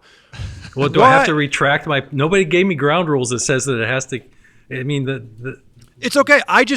Zack's already tested it. It's out there. It's in the wild. Awesome. I had it on my list of things I was excited to see about in 2022. But go ahead. Let's dive in. How could you hate this bike? How could you hate the little slobbery puppy? Tell us, Lance. No, I don't hate it, but I just it's kind of ridiculous. I mean, it's okay. Here's, as a guy who, by the way, second gratuitous plug of the podcast, rode a GN 125, an air-cooled single, making very few horsepower across 6 states this summer. Let me tell you that the Navi's not even that. I mean, it's got a 50-mile-an-hour top speed according to Zack, who knows everything about these bikes, and it's got those silly little 10-inch and 12-inch wheels, and it still weighs as much as the GN 125 did, which was capable of carrying me across 6 states. And it has a drum brake on the front, for crying out loud. I mean, Spurgeon loves to make fun of how old I am. I've owned motorcycles for more than 40 years, and I still have never owned a motorcycle with a drum front brake. Even I'm not that old. And yet here we are in 2021 with a drum front brake. It's just, I don't know. It's just silly. It's got that odd shaped storage pod that probably nothing fits in unless you smoosh it up or whatever. I don't know. Take it away, Spurge. Lance, what you don't know, because you haven't seen the live episode yet, because at the time of recording this, it doesn't go out until the future. We actually had a pretty long discussion about you in the live episode regarding the fact that you've never ridden a bike with a drum brake. So our audience is already aware of that. Well, the audience is ahead of me, which is not the first time, but whatever. I mean, I knew. I told you it was going to be unpopular. It's an unpopular opinion. Lance? I'm sorry, Zack. What do you got for him? Go after him. What about the fact that the Navi is fantastically inexpensive? Yeah, because $1,800. Right. It's such a attractive motorcycle that they couldn't even sell it, all of the ones that they had in India. So they shipped them over here to try to sell them at a bargain basement price to get rid of the unsold inventory. Did it just get really cold in here? Man, I got chills running down my spine. Now, let me tell you, I understand that I'm totally out of step with public sentiment on this. Let me point out a factoid here, that the most read motorcycle review published on Common Tread this year is Zack Kortz's review of the Honda Navi. more than the Ducati, not the Ducati Panigale Super Zooter, not the not the Touareg 660, nothing. I mean, the Honda Navi has been viewed more times than any other review on Common Tread this year. So I recognize that I'm totally wrong about this, but that's still my thinking. Perhaps it's because the author is just so handsome? His words are so transfixing. Handsome? Yeah, and like he just like, that didn't seem to help with your Panigale review, though, Zach. So. Well, in fairness, looking at a picture of Zack on the new Panigale and looking at a picture of Zack on the Honda Navi, it's kind of he looks. It's about the same size the way that they shot those photos, and that's part of the problem. Well, this is an interesting point, I think, because I'm pro Navi, I think, but I do think it's interesting. Sometimes in the motorcycle, I think sometimes our readers at Common Tread, especially, or maybe even listeners of Highside, Lowside, take us to task because we're not hard enough on bikes. It's always the positive side of things. It's sort of like we go on a launch and we come back and we're like, well, it's pretty neat. It's kind of a neat bike and it's pretty neat. And there's some neat people that are going to enjoy this neat experience. And I hope that you think that that's neat. And people are frustrated that we're not just like, in fact, some motorcycle journalists out there have made a name for themselves because they always just sort of smash everything. They're always just kind of like, what is a stupid thing? A stupid Panigale, a stupid 200 horsepower. Who needs its bullcrap? When you say the other journalists out there, you're talking about Lance, right? Yeah. No. Lance is very balanced in my opinion. But where I'm going with this is it's interesting that this is the scope of opinions of modern motorcycling in a microcosm. This is what happens. The motorcycle companies don't really make horribly unreliable, dangerously ill-handling motorcycles anymore. For the most part, everything that comes out has been vetted. It makes sense to a certain degree.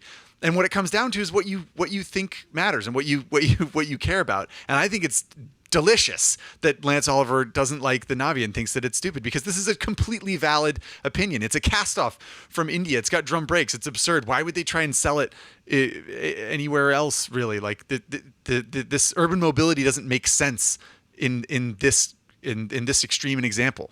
And I think that's an opinion that you can take. It's not invalid. I think it makes sense from a standpoint of how many Honda Cubs did they sell in the 50s? Lance? 100 million thousand. I'm asking Lance because he lived through it, so he's the only one here that's been around that long. I did not live through the 50s, Spurgeon. You didn't live through all of the 50s. I didn't live through any of the 50s. Okay, fair enough. Let's just go on record right here. Okay, so jokes aside, though, but my Spurgeon point makes is, a good point, does he not, Lance? What do you say? What do you say to that? What do you say to the fact that you meet the nicest people on a Honda, and this is how the Honda? This is not that Honda. It's 2022. It's not. We're not getting fucking hamburgers for 15 cents at McDonald's either. But but my point is that we have an $1,800 motorcycle. It looks like a Grom. The Grom has been wildly popular for Honda. They've managed to basically take a Grom from a style perspective, cut the price in half, and get rid of the clutch. So now you don't need to worry about learning how to use a clutch to get to go ride this thing around. It's less than the cost of most of the electric bicycles out there with twice the speed. And I'll just go ahead and say we sell the Super 73s on RevZilla. They're a cool product, but they're also expensive, compared to a Honda Navi. And they have, I don't know, Zach, how fast did the one that you rode go? Was it faster than a 50. Honda Navi? Oh, the Super 73? Yeah. No, I don't think so. I don't think it was faster. I forget what the. No, I think they claimed like 26 miles an hour or 29. There you miles. go. I don't quote me. I don't remember, but it's something like that. Let's go ahead. I will, as the heavier rider, I'll go ahead and get on the Honda Navi, so I'll kind of bring that down a little bit. Zach is the lighter rider, and we race them side by side. The Honda Navi is still faster. So I think for me, this is something that is just approachable for motorcyclists, and I think it's going to do a lot of good in the world to see maybe not this specific product, but products like this continue to roll out. That's why I'm excited about it. Yeah, well, these are both valid opinions, in my opinion. Lance is not wrong. It is a cast off from India, and it does have drum brakes, which is absurd. But you're also right, Spurge. It's going to encourage people to ride motorcycles that wouldn't have otherwise. I don't think. Would you argue that, Lance? Would you argue that it has potential to get people trying two wheels that wouldn't otherwise? I will be surprised if it accomplishes that to any significant numbers. Really? Yeah. But what about we've heard this argument just 100 one times. person? Yeah, well, okay, one person is great, and I don't, if it makes one person happy, then I'm happy for that one person. But that doesn't make a commercial success. But we've heard these arguments before about how, if only, if gas prices go up $1, then everybody will buy scooters, and if this happens, then this will happen. And the thing is, the U.S. market, and I don't want to get into too much of a digression, but the U.S. market is people who are either car people or motorcycle people. And if you, it's really difficult for most people in the States to make that leap from a car to a motorcycle if they didn't grow up riding motorcycles or have exposure to them somehow. That's different from like lots of places in Asia and Europe where everybody grows up and at some point they're riding a two-wheeler. But that's not the case in the States, and so it's a whole different dynamic. And I just don't really see that huge numbers of people are going to suddenly decide they're going to risk their lives because most Americans think it's just insanely dangerous to ride a motorcycle. They're not going to risk their lives to go out and get a Navi. I just don't see it happening.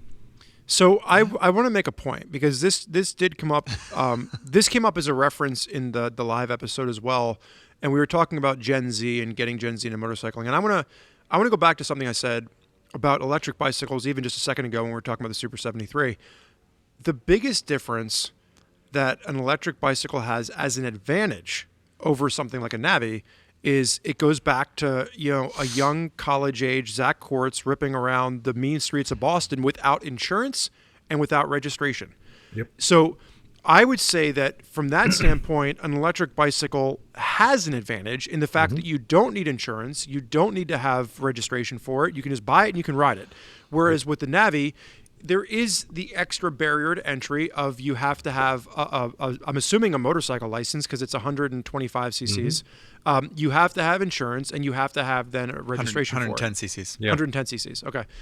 But your point is valid. Yep. So very valid. The spin on that is, you do have to get a motorcycle license. You do have to take that step, but you have to take that step with much less financial burden than you might have before, and like it's a small, cheap, fuel efficient version of motorcycling that is more welcoming than ever before. So that's like potentially a positive thing, right? That means the person says, well, if I need my motorcycle license to ride that bike, then I would do that. Yeah, but so it's the positive for that tiny little fraction of a percentage of people who are poised to, maybe I'll get a motorcycle, but maybe I won't. But then on the meanwhile, hundreds of thousands of people are going out and buying electric bicycles because they don't think they're as intimidating. Rightly or wrongly, they think they're safer. They can figure they can still get away with using the bike lanes. They can probably park them on the sidewalk and not get a ticket. They don't have to have insurance, all the things Spurgeon says. And that's why electric bicycles are growing like crazy, and electric motorcycles and motorcycles in general in the States are not growing at all. Yeah, well, I think that's fair. I think you can't say they're not growing at all. Like sales have been up slightly over the past year. Oh, Spurgeon, do you want me to draw out the statistics? Yes, Lance, draw me let's get draw with your finger. Since 2010. Draw it. 2010, I can't whatever you. There we go. I got you to do it. Since 2010, total unit motorcycle sales in the United States have been in a range that begins with a 500 and some thousand. Prior to the Great Recession, there actually were a few years where it was over 1 million units a year. But after it dropped in half, literally, in 2009 and down to 2010. And so for the last decade, there's never been a year where sales were below 500,000 or up to 600,000. And that's not going to change this year either. So we've had a decade of total stagnation. And we can talk about, there was a 2% growth or there was, this or that. But that's a decade of stagnation any way you look at those numbers. But that was before Honda brought the Navi in. This is true. Maybe they'll sell 250,000 of them. Yeah, because the Indians won't buy it because they want 125s. Yeah, but I do think. But so the thing is, when you're talking about the Indian market, that gets back to your argument of a market that is already pretty versed in motorcycling in general. There's already an abundance of low displacement, affordable motorcycles, to be had. So in that particular sense, the Navi does stand out in the American market because we don't have that. We don't have an abundance of really cheap two-wheeled transportation because motorcycle prices have gone up. And motorcycling, as we've gotten more technologically advanced motorcycles in America, the MSRP has gone up. So up until this point, if you want to get into even a cheap, Chinese motorcycle, something like a CSC, you're still paying, $3,000. And maybe I'm wrong. Maybe I think the advantage here is that because we rode that CSC SG San Gabriel 250, right? Yep. And that was $2,000. But it wasn't easy to get. You had to know about it. You had to go online. You had to have it shipped to your house. Honda has a dealership in every little town across America. That's where I think this makes the difference. Maybe I'm wrong. Maybe I'm wrong. No. Very valid argument. Yeah. Enough about the Navi, though. Okay, so Lance, you hate the Navi. That's good to know. Hate it. I'm gonna And call. you kick puppies. Yeah. Evidently. I don't kick puppies. You saw my puppy. My puppy had no bruises. It's all. I mean, it was limping around back and forth on the floor, just going in circles. It probably has a concussion, just going back and forth across the living room floor. Zach, what about you? What was a letdown for you? I'm sorry, I'm laughing about the puppy. What about you? Oh, I got lots of letdowns. No, not really. Let me see here. What's the one that I feel like I want to? Well, just really quick. This is going to be quick, and I emphasize quick, guys. Lance specifically, because this is another racing thing. But what about Jonathan Ray not winning the World Superbike title? Huh? Yeah. That's a big miss. I mean, when's the last time he didn't win the World Superbike title was like 2000. He won 6 in a row, so whatever, do the math. But yeah, it's been a while. Yeah. Anyway, the Turkish guy is Rezgatioglu. Exactly. He's fabulous. Love him. Good guy. Very impressive. Yeah, very impressive. Does the best stoppies. He does. Stop rack. Well, maybe we can bring him on for the Guinness Book of World Records episode and see if he can break the record for the longest stoppie. Something tells me he has better things to do. Yeah. What I was gonna say is, and I like the sort of parallel nature of this miss of 2021, which is the Sportster S from Harley-Davidson, which shares the engine with one of Spurgeon's favorite bikes from 2021, which is the Pan America. So it's that new liquid-cooled, modern 60-degree V-twin that Harley came out with, and it's a great engine. And I can't. Have either one of you ridden the Sportster? No. Okay. All right. We're shaking our only Andy Greaser. Myself then. For the audience, we're shaking our head. No, Yes. Andy Greaser wrote that one. Only Andy Greaser has ridden it among our team. Yeah. Well, it's a And Jen. Right, and Jen. And you. me. So really, you guys are the only ones that haven't. Yeah, So actually, Lance, we're the ones on the outside on this one. So okay. the Never point, mind. the deal is with the Sportster is, a lot of people, I know Jen feels this way, were disappointed that Harley-Davidson did not come out with the Bronx, which was the naked sport bike with this same with a modern liquid cooled engine in it. Which I think was a different modern liquid-cooled engine. It was a smaller displacement 950 originally. Right. But the point is, people were sort of like, oh, they've got this powerful modern engine now. They could put it in a naked sport bike and make sort of a Ducati Monster style thing or a KTM Super Duke style thing, whatever. And Harley-Davidson did not do that. They came up with a Sportster S, which is a low-slung sort of performance cruiser thing. And to be fair, I did a daily rider on this bike, and at the end, I pointed out, which I stand by, that it is when the Sportster came out in the late 50s, in the mid 60s, when the Sportster. The Sportster was a performance bike. It was if you had a fast Sportster, you had a fast motorcycle, full stop. And now the Sportster name has been revived in so much as a Sportster S is actually pretty fast motorcycle. It's performance. It is impressive, and when you open the throttle. But I just feel like an inch and a half of rear suspension travel and the huge fat front tire and the feet out in front of you, and it's just they missed an opportunity, Harley-Davidson, to move in just a slightly more modern direction with the chassis and with the ergonomics and with the sort of like attitude of the bike. It feels like they're they like tried to make another V-Rod, or like I don't know, they tried to make another Harley-Davidson with a potent engine, whereas they could have, even if it wasn't a naked sport bike, they could have made more of like a Triumph Rocket 3 or a Ducati Diavel style thing, right? Like that actually kind of like goes through turns a little bit, but it's really it's a performance cruiser, and that's what it is. Yeah. So that's my, were that's my take there. were you speaking? Were you exaggerating, or is it really only 1.5 inches of suspension travel? I believe it's literally 1.5 inches of rear suspension travel. Yeah. I'm trying to look up the stats because that's Is it in Greaser story? It should be. Yes, it is. If he It's did in his there job. somewhere. It's in there somewhere. It's the front is 3.6 inches of travel, and the rear suspension is 2 inches of travel. 2 like- inches. Oh, 2 inches. Okay. It doesn't I matter. apologize. That's I no. apologize. Don't apologize.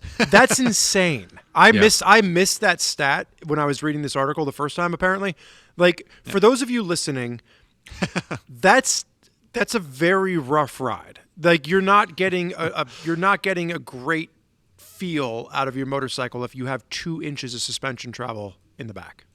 I mean, like what does an average sport bike have? Like 4.5 inches of suspension travel. You know, I think Give or I think take. 5 is kind of like standard, right? yeah. In my head, 5 inches of suspension travel is like sort of like basic, middle of the road. Either way, that's gonna hurt your hiney, ladies and gentlemen. It's gonna Yes, hurt and your hiney. various other parts too. I mean, I Keep would, it PG-13, Lance. This is the family podcast. The Sportster S was on my list too as a potential one for all the same reasons Zach has said. I was disappointed in it, but here's where I'll give Harley-Davidson a temporary pass. Okay. They have basically signaled that this is the beginning of the new Sportster. This is not the end of the new Sportster. They basically have admitted that they had to do the in my uncharitable characterization, they had to do the cartoon version first, with the front tires that look like, they were in a cartoon instead of something you'd actually ride in the real world. And, Right. the tiny little suspension travel, so it's really low and all that. That they had to do that eye-catching, attention-grabbing version first, and that other versions are coming. So if they eventually follow up with other Sportster models that are more like what you're talking about, Zach, something that's more of a, it doesn't have to be called a Bronx. It can be the spirit Sure. of what the Bronx was, called a Sportster, but a Sportster R or a Sportster something, then Right. then I'll give them a pass. They can have the Sportster S for the people who want that look. And then if they can give us something that's an actual real motorcycle that has real suspension and is fun to ride, then okay, fine. But that remains to be seen. Yep. Yeah, that's fair. And I mean, it was impactful for Harley-Davidson to Absolutely. use the Sportster name. And Absolutely. and Some it of us is a- thought the Sportster name was just going to disappear, which would be right. which would be worse, arguably. The Yeah, the yeah. So, Sportster, this bike was actually much like the Multistrada V4. This was a middle one for me, where it was like it could have gone either way depending on how you want to look at it. I'd say. Yeah, that's fair. I again, I think it's interesting. It's same as we talked about with the Navi. It's like you can have a pessimistic take, you can have an optimistic take, and it's and I don't think either one is wrong. But but for me, I just thought like, I want to see, I want to see some growth in the attitude of cruisers. It just feels like they're not evolving. Well, but time out, because what there's a difference of what you're saying here. This is definitely an evolution in the attitude of cruisers. What you're saying is that you're disappointed they didn't make the Bronx, and the Bronx was a naked sport bike. Yeah. No. Yeah. No, I think that Harley-Davidson had its reasons for not making the Bronx, and I think that they'll sell more Sportsters than they would have sold Bronx. So I don't have a problem with that. I don't have a problem with low slung cruisers in general. I think they can be fun and interesting. I just think it's a weird split. It's kind of like the way I feel with the R7 and the RS660 that I talked about. It's sort of odd to me that the R7 engine is so playful, but yet it's like they made it uncomfortable like a sport bike, almost like because that's what they needed people to feel when they got on it. Like, oh, I'm leaned over like a racer, so like now I'm a racer, cool. And I feel like I feel kind of the same way about the Sportster. Just like it feels like it's pandering in a way that it didn't need to be a good motorcycle and to be to make a splash, Yeah. But if if people like it, then I'm happy. So Well, I think I have a pick that so far not all three of us have agreed on anything, at least for the least favorite releases of 2020. I like it. But I think I have one that's going to unify us all. And I'm not sure if either of you are picking up what I'm putting down just by that insinuation, but the BMW R18B and Transcontinental. BMW has taken to releasing additional models of the R18, and that's what they led as their big flagship releases for this past year. And so basically, you take exception to BMW making a motorcycle that wasn't very good and you didn't like very much, and then making multiples of it. Did anybody want more R18s? Like, did anybody want additional R18s? Lance, did you want another R18? I have been on the record from the beginning of saying the R18 is the most perplexing motorcycle released in many a year. But I will say this. If you're going to make an R18, and if you have any hope of it making any sense at all in the world, the two versions you just mentioned, to me, make more sense than the original, because I suppose you could, hop on the bagger and go take a relaxed tour and, carry stuff with. I could see that. I see no future. I saw no future for the original R18, and the fact that those things are popping up at a huge discount now, I think suggests that in this one rare instance I was correct. But I sort of could see, if you got to make an R18, the best one you can make is one that's got bags and maybe you could use for traveling. That's all I can say. Yeah. Here I was hoping to unify us together, and my God, I couldn't do it. I'm just trying to find some silver lining here, Spurge. Well, BMW will appreciate that, Lance. I doubt that. I think I'm already off their list after I said they were idiots for building the R18. They don't call me anymore. Do you? I'm not going to call you a cherry picker for taking a bike that had already come out and then picking an example of a newer version of it. But do you have any bikes? Do you have any releases that came out in 2021 that you feel like were sort of like new machines that you found to be a miss, or maybe even a good bike that, like, a version of a bike that was good and is now bad because of what they did? I'm giving you a hint, by the way. Yeah, I don't think it's bad, but so this is another one. I had a lot of bikes that did straddle this line, and this is I had three, right? The Sportster S, the Multi V4, and the Kawasaki KLR 650. Those were the three that I could have seen going in any directions. I want to talk about the KLR 650 for a second, because I actually really liked that bike as a long distance touring adventure bike that you weren't pushing too hard off road.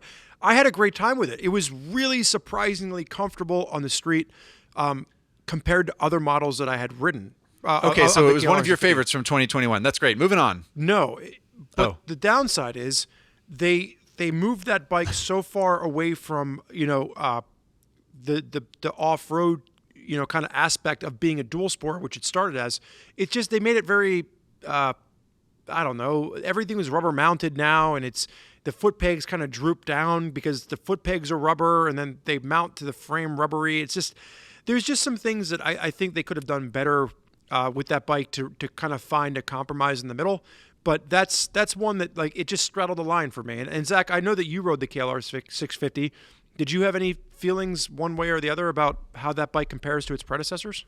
No, not really. I don't know. It's in the end, I think not a hugely interesting update that they made to that bike. It still felt like a KLR to me. Yeah.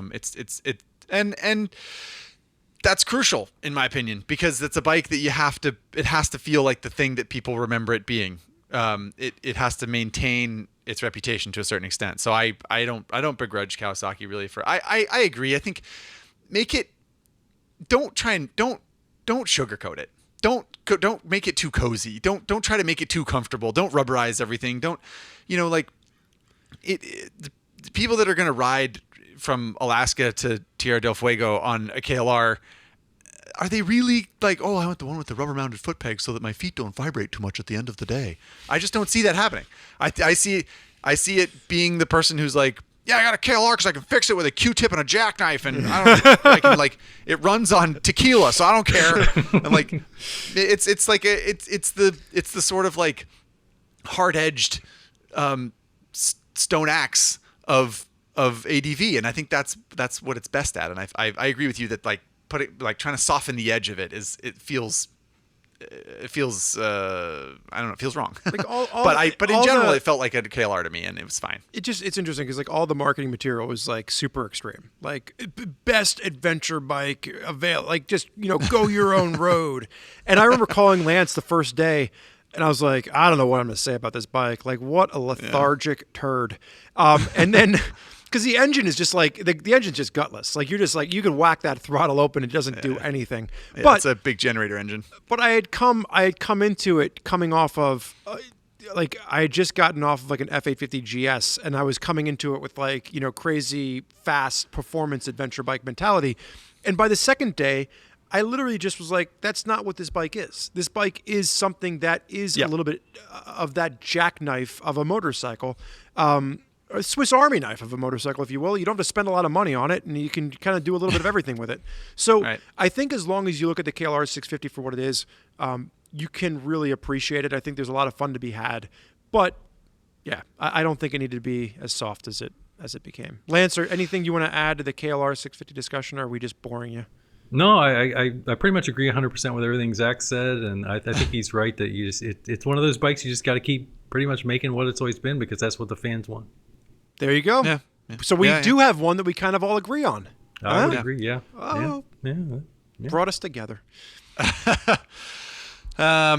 What's next, Spurge? That was the one I was looking forward to. Well, I'm looking forward to the 2022 discussion as well, although we've already dipped into that to a certain extent. Well, but that was the one I was most excited about. So I think, honestly, we can jump right ahead to the final question of the episode, which is going to be positive things that we potentially see for 2022. What are we excited about in the coming year? It's the future that we're already in when this releases, but we're not there yet. So what are we excited about for the 2022 year?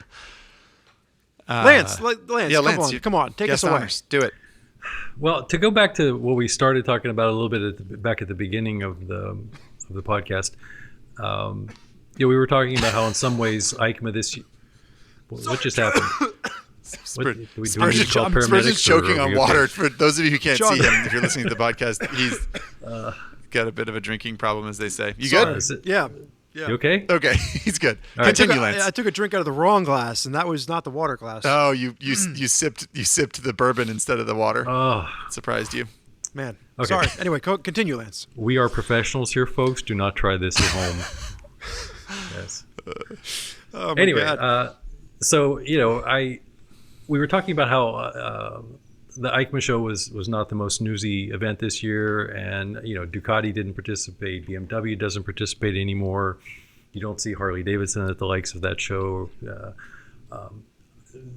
and that may seem. I think a lot of people think that's a negative. I don't necessarily see it as totally negative. I think what we're watching is an evolution of how motorcycle manufacturers are getting their stories out, are introducing new products and trying to reach out to consumers.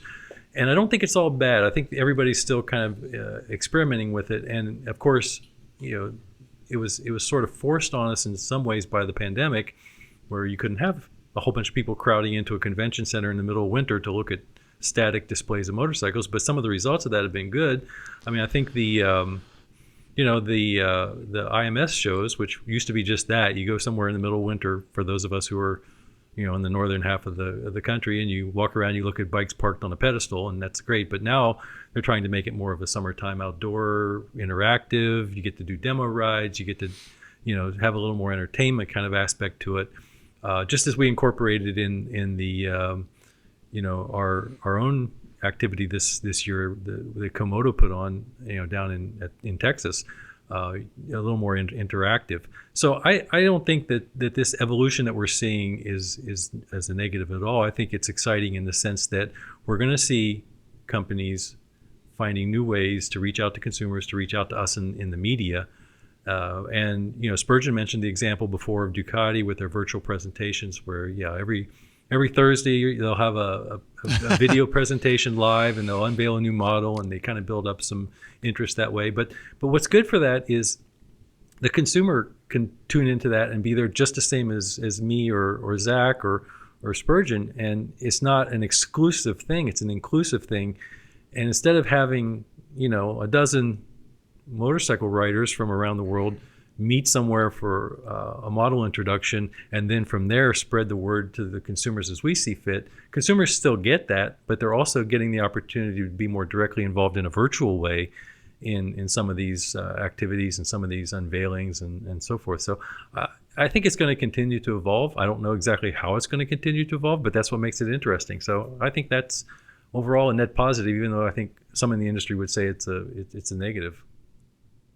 I think it's amazing, and I think you hit on a key point of inclusivity. I think for too long, the motorcycle industry has thrived on just being exclusive almost, and well, we're going to have these premier events that are super private, and we're only going to invite select people, and there's been too much of them trying to cash in on the cool aspect of it, and honestly, motorcycling should be something that we should be trying to bring more people into in general. It's fun. We should be talking about it and making it easier.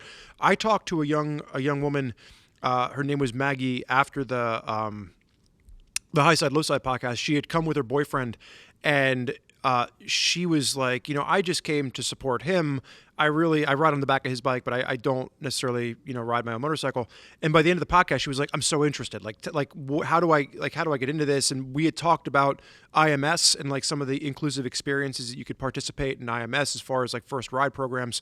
We talked about the MSF programs, but she'd asked me, she's like, well, how do you I came to this with my boyfriend and now I'm interested in motorcycling, but how do you do that for more people? And I think this kind of gets back to what you're talking about, Lance. If we can be more inclusive, we can give more people just a little bit of a taste of what this is like, and we can hopefully bring them into the throes of motorcycling. But I'm all for it. Anything that we can do to make motorcycling more inclusive and get more people interested about this, then we'll sell them a Honda Navi and we'll just put them out on the road.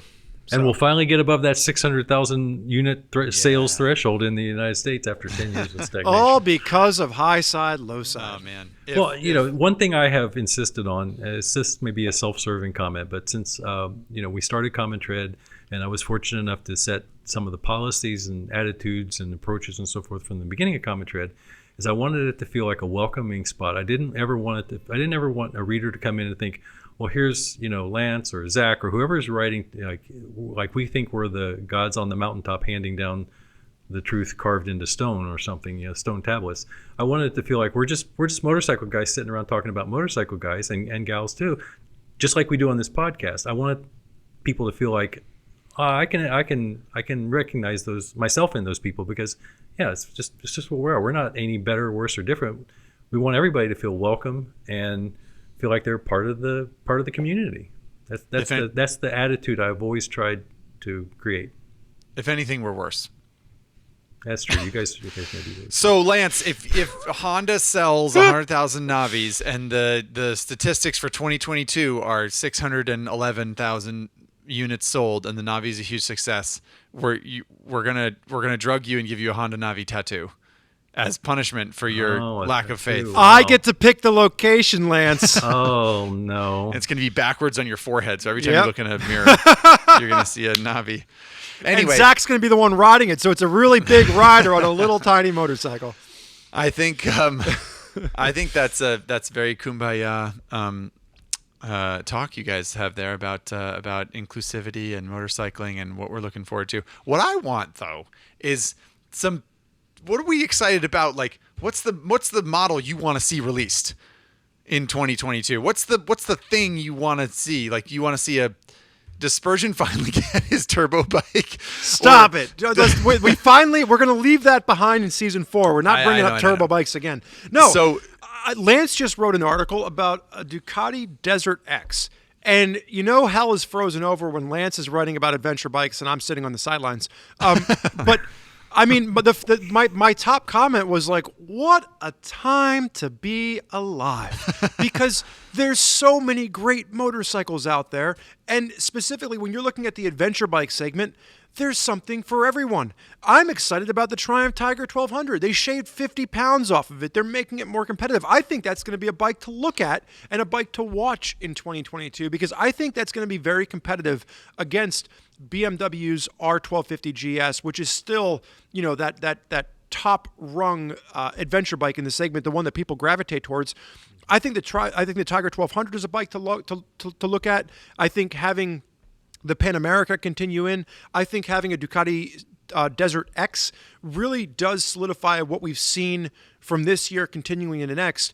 The Tenere 700 to the Aprilia Touareg to the KTM 890 to the... you have all of these middleweight little adventure bikes, and I say little, but they're like 100 horsepower to 110 horsepower bikes that are all just duking it out. And I mean, obviously the Tenere and the Touareg were, somewhere more around 70 or 80 horsepower.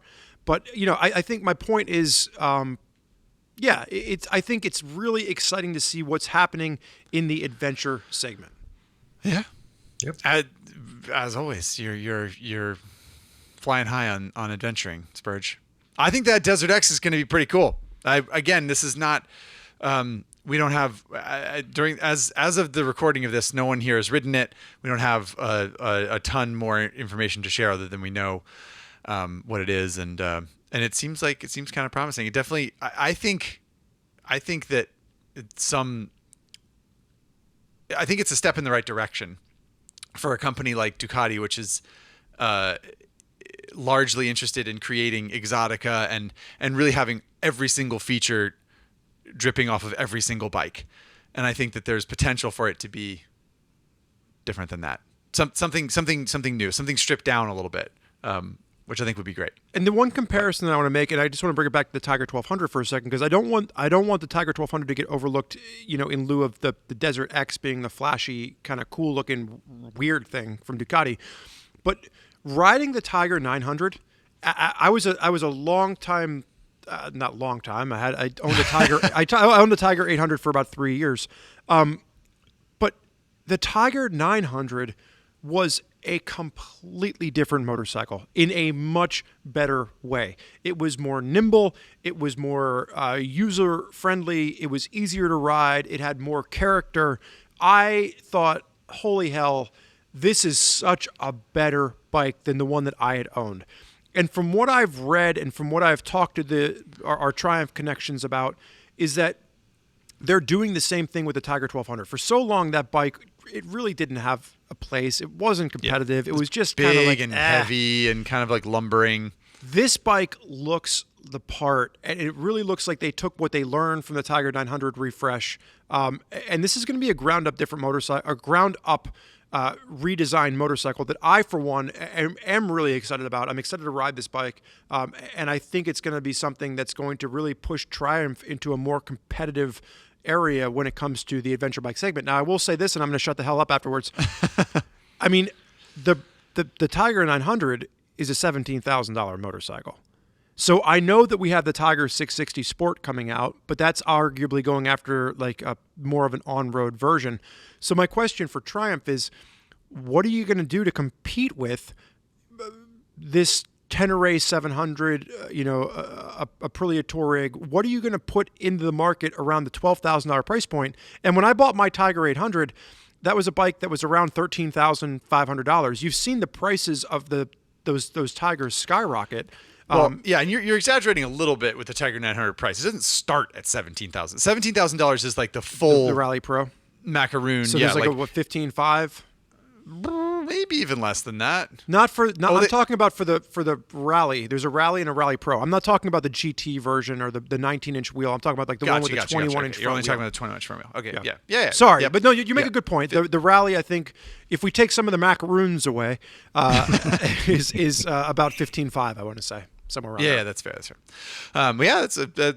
Those are all Yeah, that's interesting for sure. I like to think that, I don't know. There needs to be some, companies need to push in order for there to be competition, right? It sounds silly to be like, oh, it has to be lighter and more powerful. And like, what, like, more electronics does it have? But all the spec sheet shopping is like tiresome, I think. But it does suggest that companies are pushing hard to make advancements, and that's what sort of like lights a fire under other companies to try even harder. And in the end, the consumer theoretically benefits. So what about you, Zach? Is there anything that you're excited about for next year?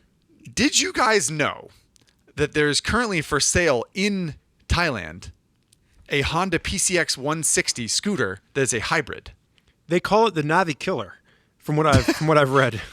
Oh, I think it's much more luxurious than that. I mean, whatever. It's 160. It's a 150 cc scooter or whatever, so it's not super luxurious. But it's a hybrid scooter. I don't know all that. I'm in the midst of requesting information from American Honda about it, because it's not something that we get here in the United States, and perhaps it's very unexciting. But I didn't actually know that there was a hybrid motorcycle scooter, I guess, that's like for sale today.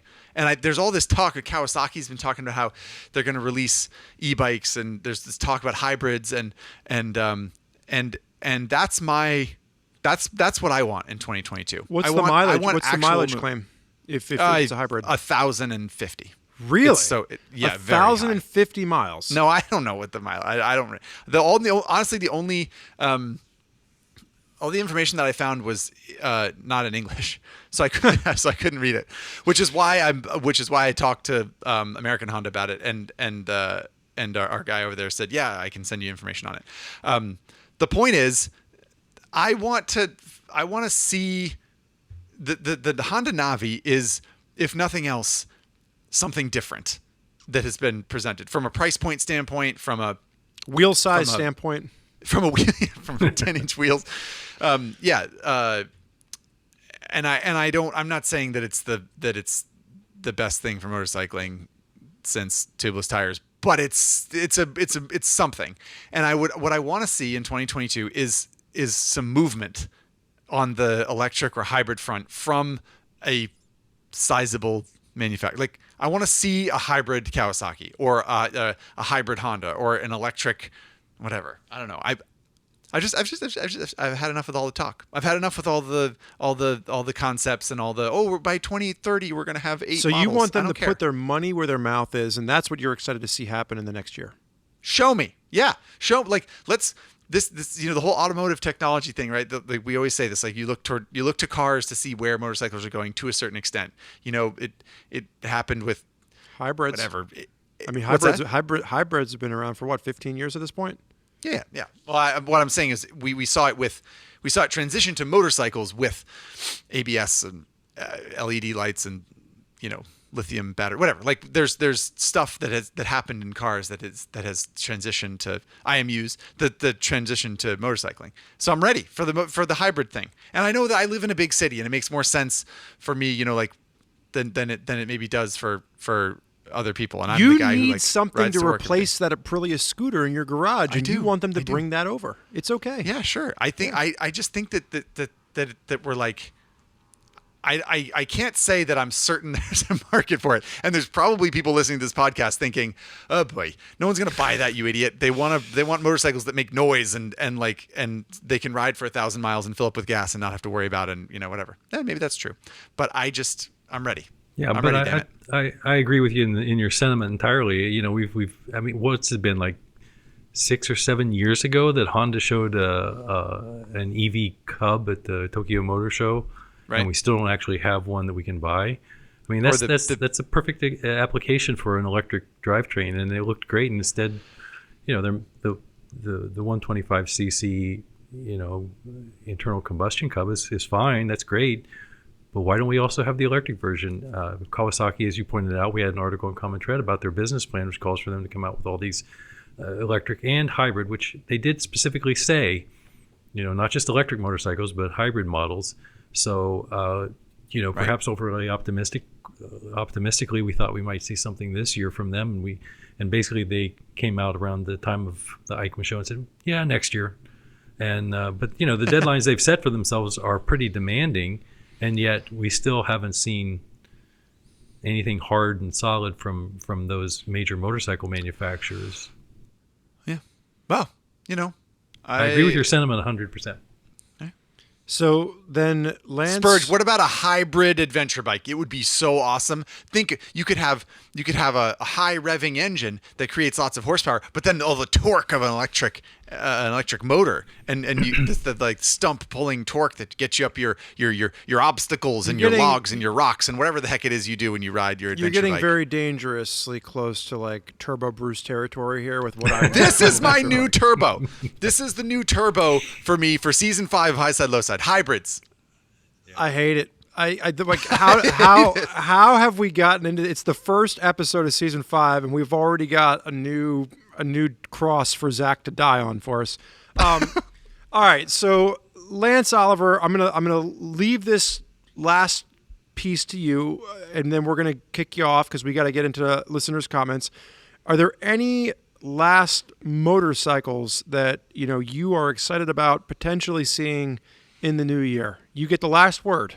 Well, I mean, to go back to what we talked about before with the Sportster, I really hope that Harley-Davidson does follow through, as they've hinted that there's other Sportsters to come, and they got the funky looking one with the Bugs Bunny front tire on it, and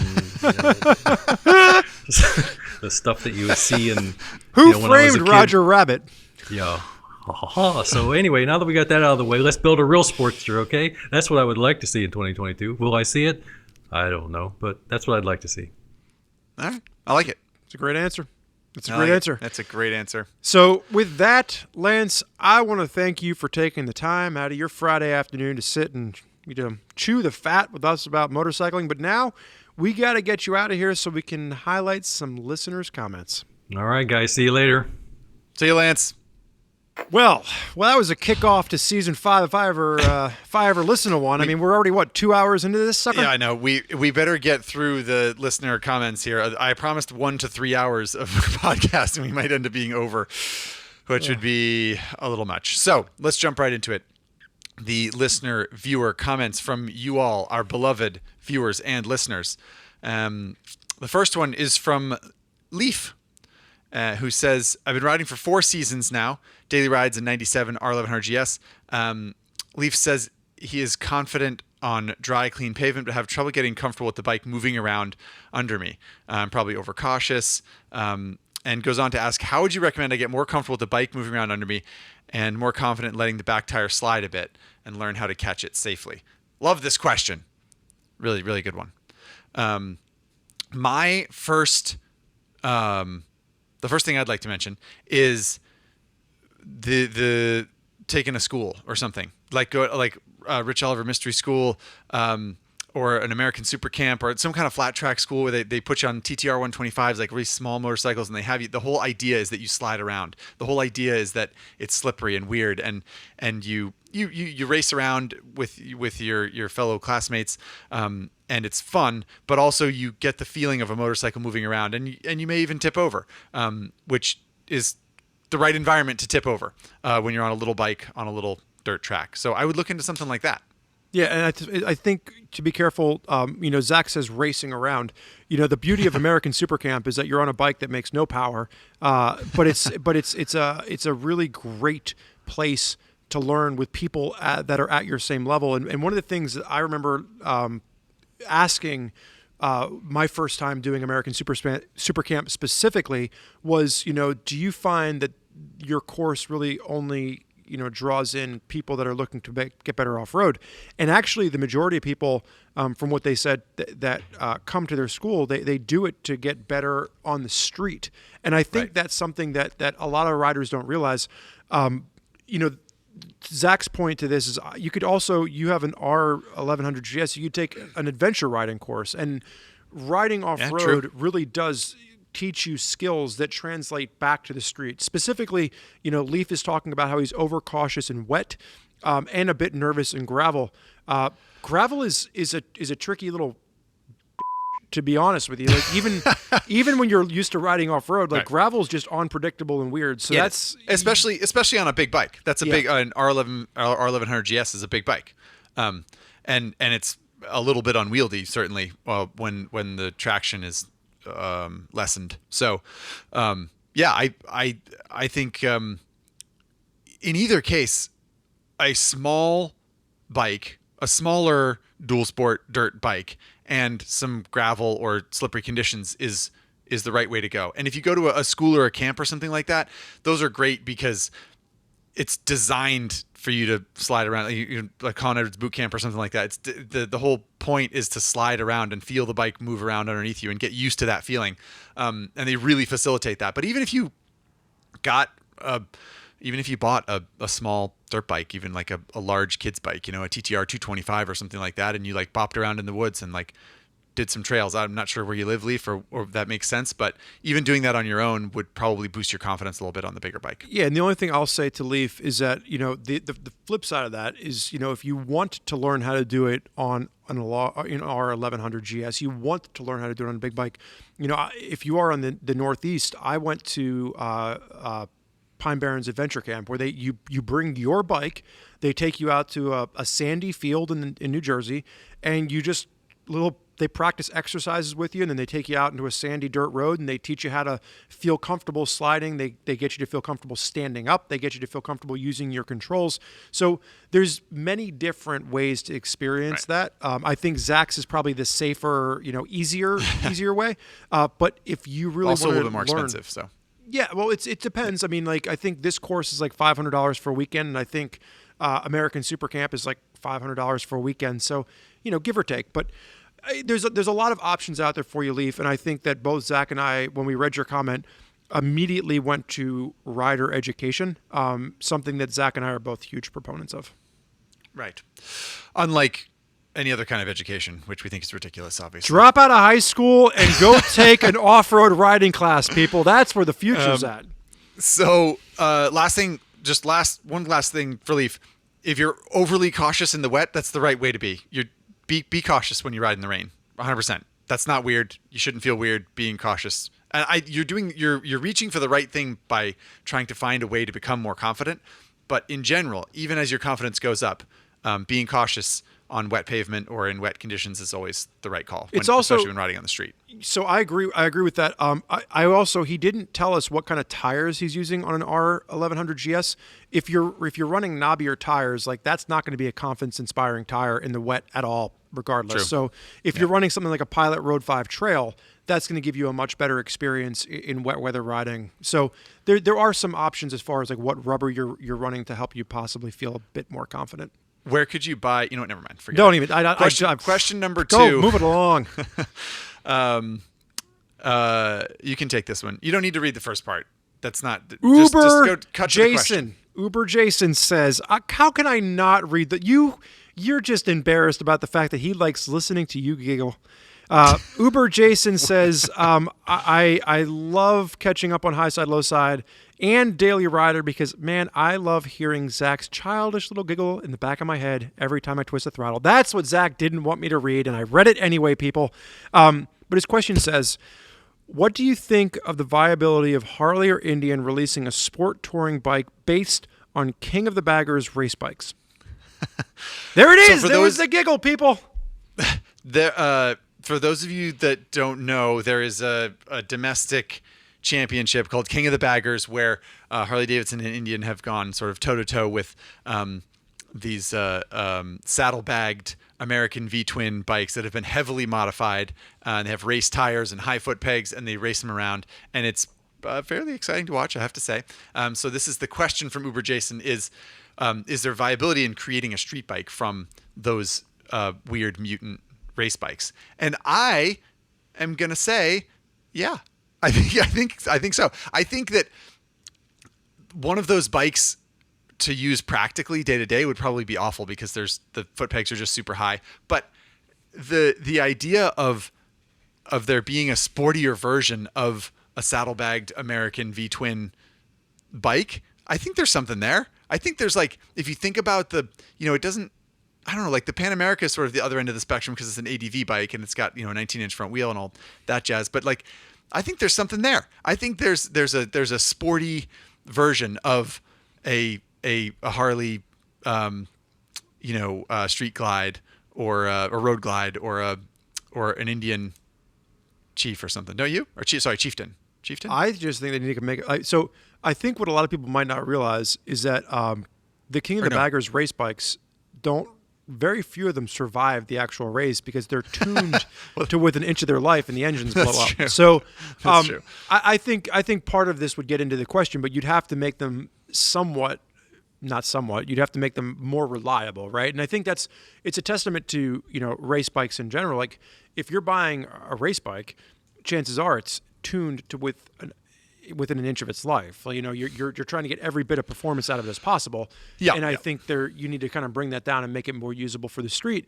And part of that gets into what you're talking about. Like you probably don't want an aggressive race suspension on the street. You probably don't want rear sets. I think you have to find a middle ground, and I think you could probably do it. So I'm agreeing with you. You could do it. Okay. But it would just have to be. It had to be an evolution of what this is. Certainly. I looked it up, by the way. Challenger. I didn't mean Chieftain. I meant Challenger. The Indian Challenger, I think, is the one that they are racing in the King of the Baggers. Dare but you? I think there's make that something mistake. to it. And I think I like where your head's at there, Jason. And thank you for bringing it up. All right, last one, Jeff J. Let's just move right along. We're burning daylight here, people.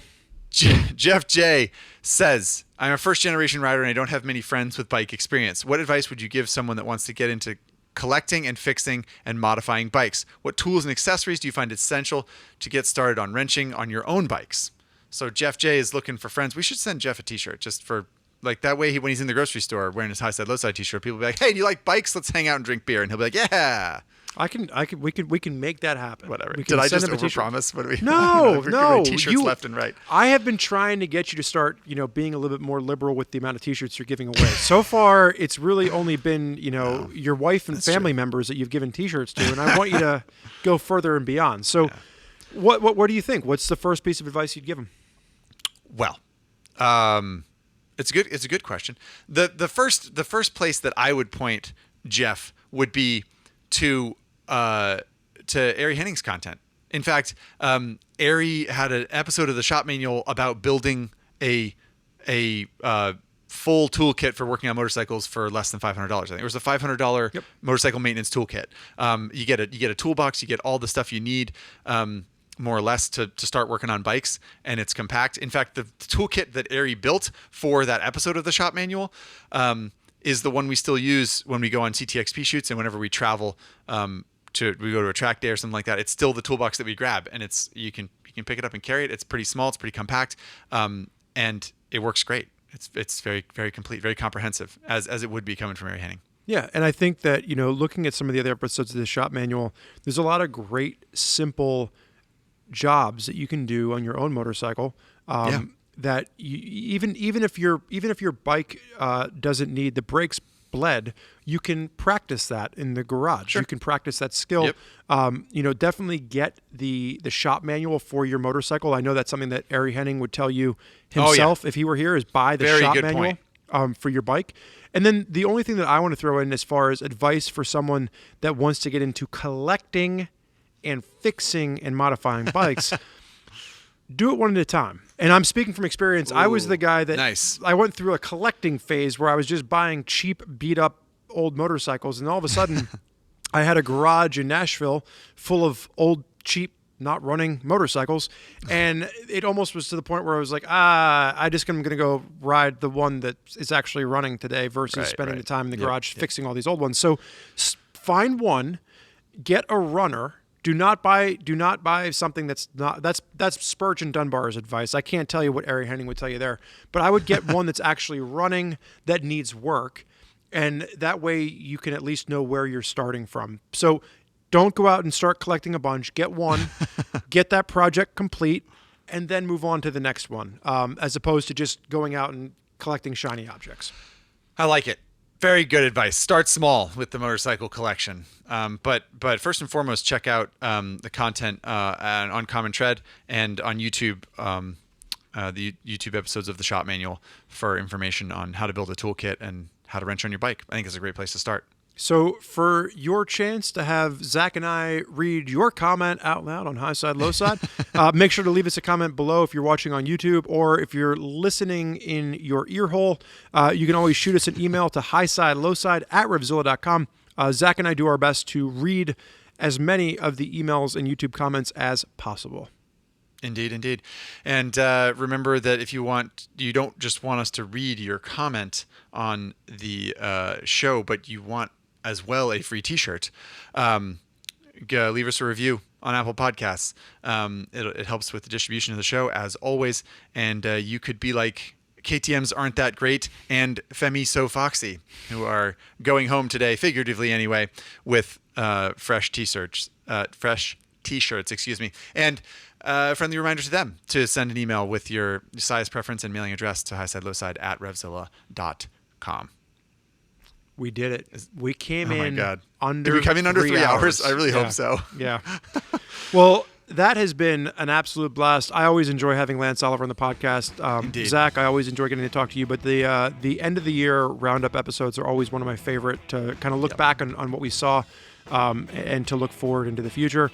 And I just want to say thank you to all the listeners out there that are going to start off the new year right by listening to Highside Lowside. So thank you guys for sticking with us today. Indeed. Happy New Year, and we'll see you in episode 2.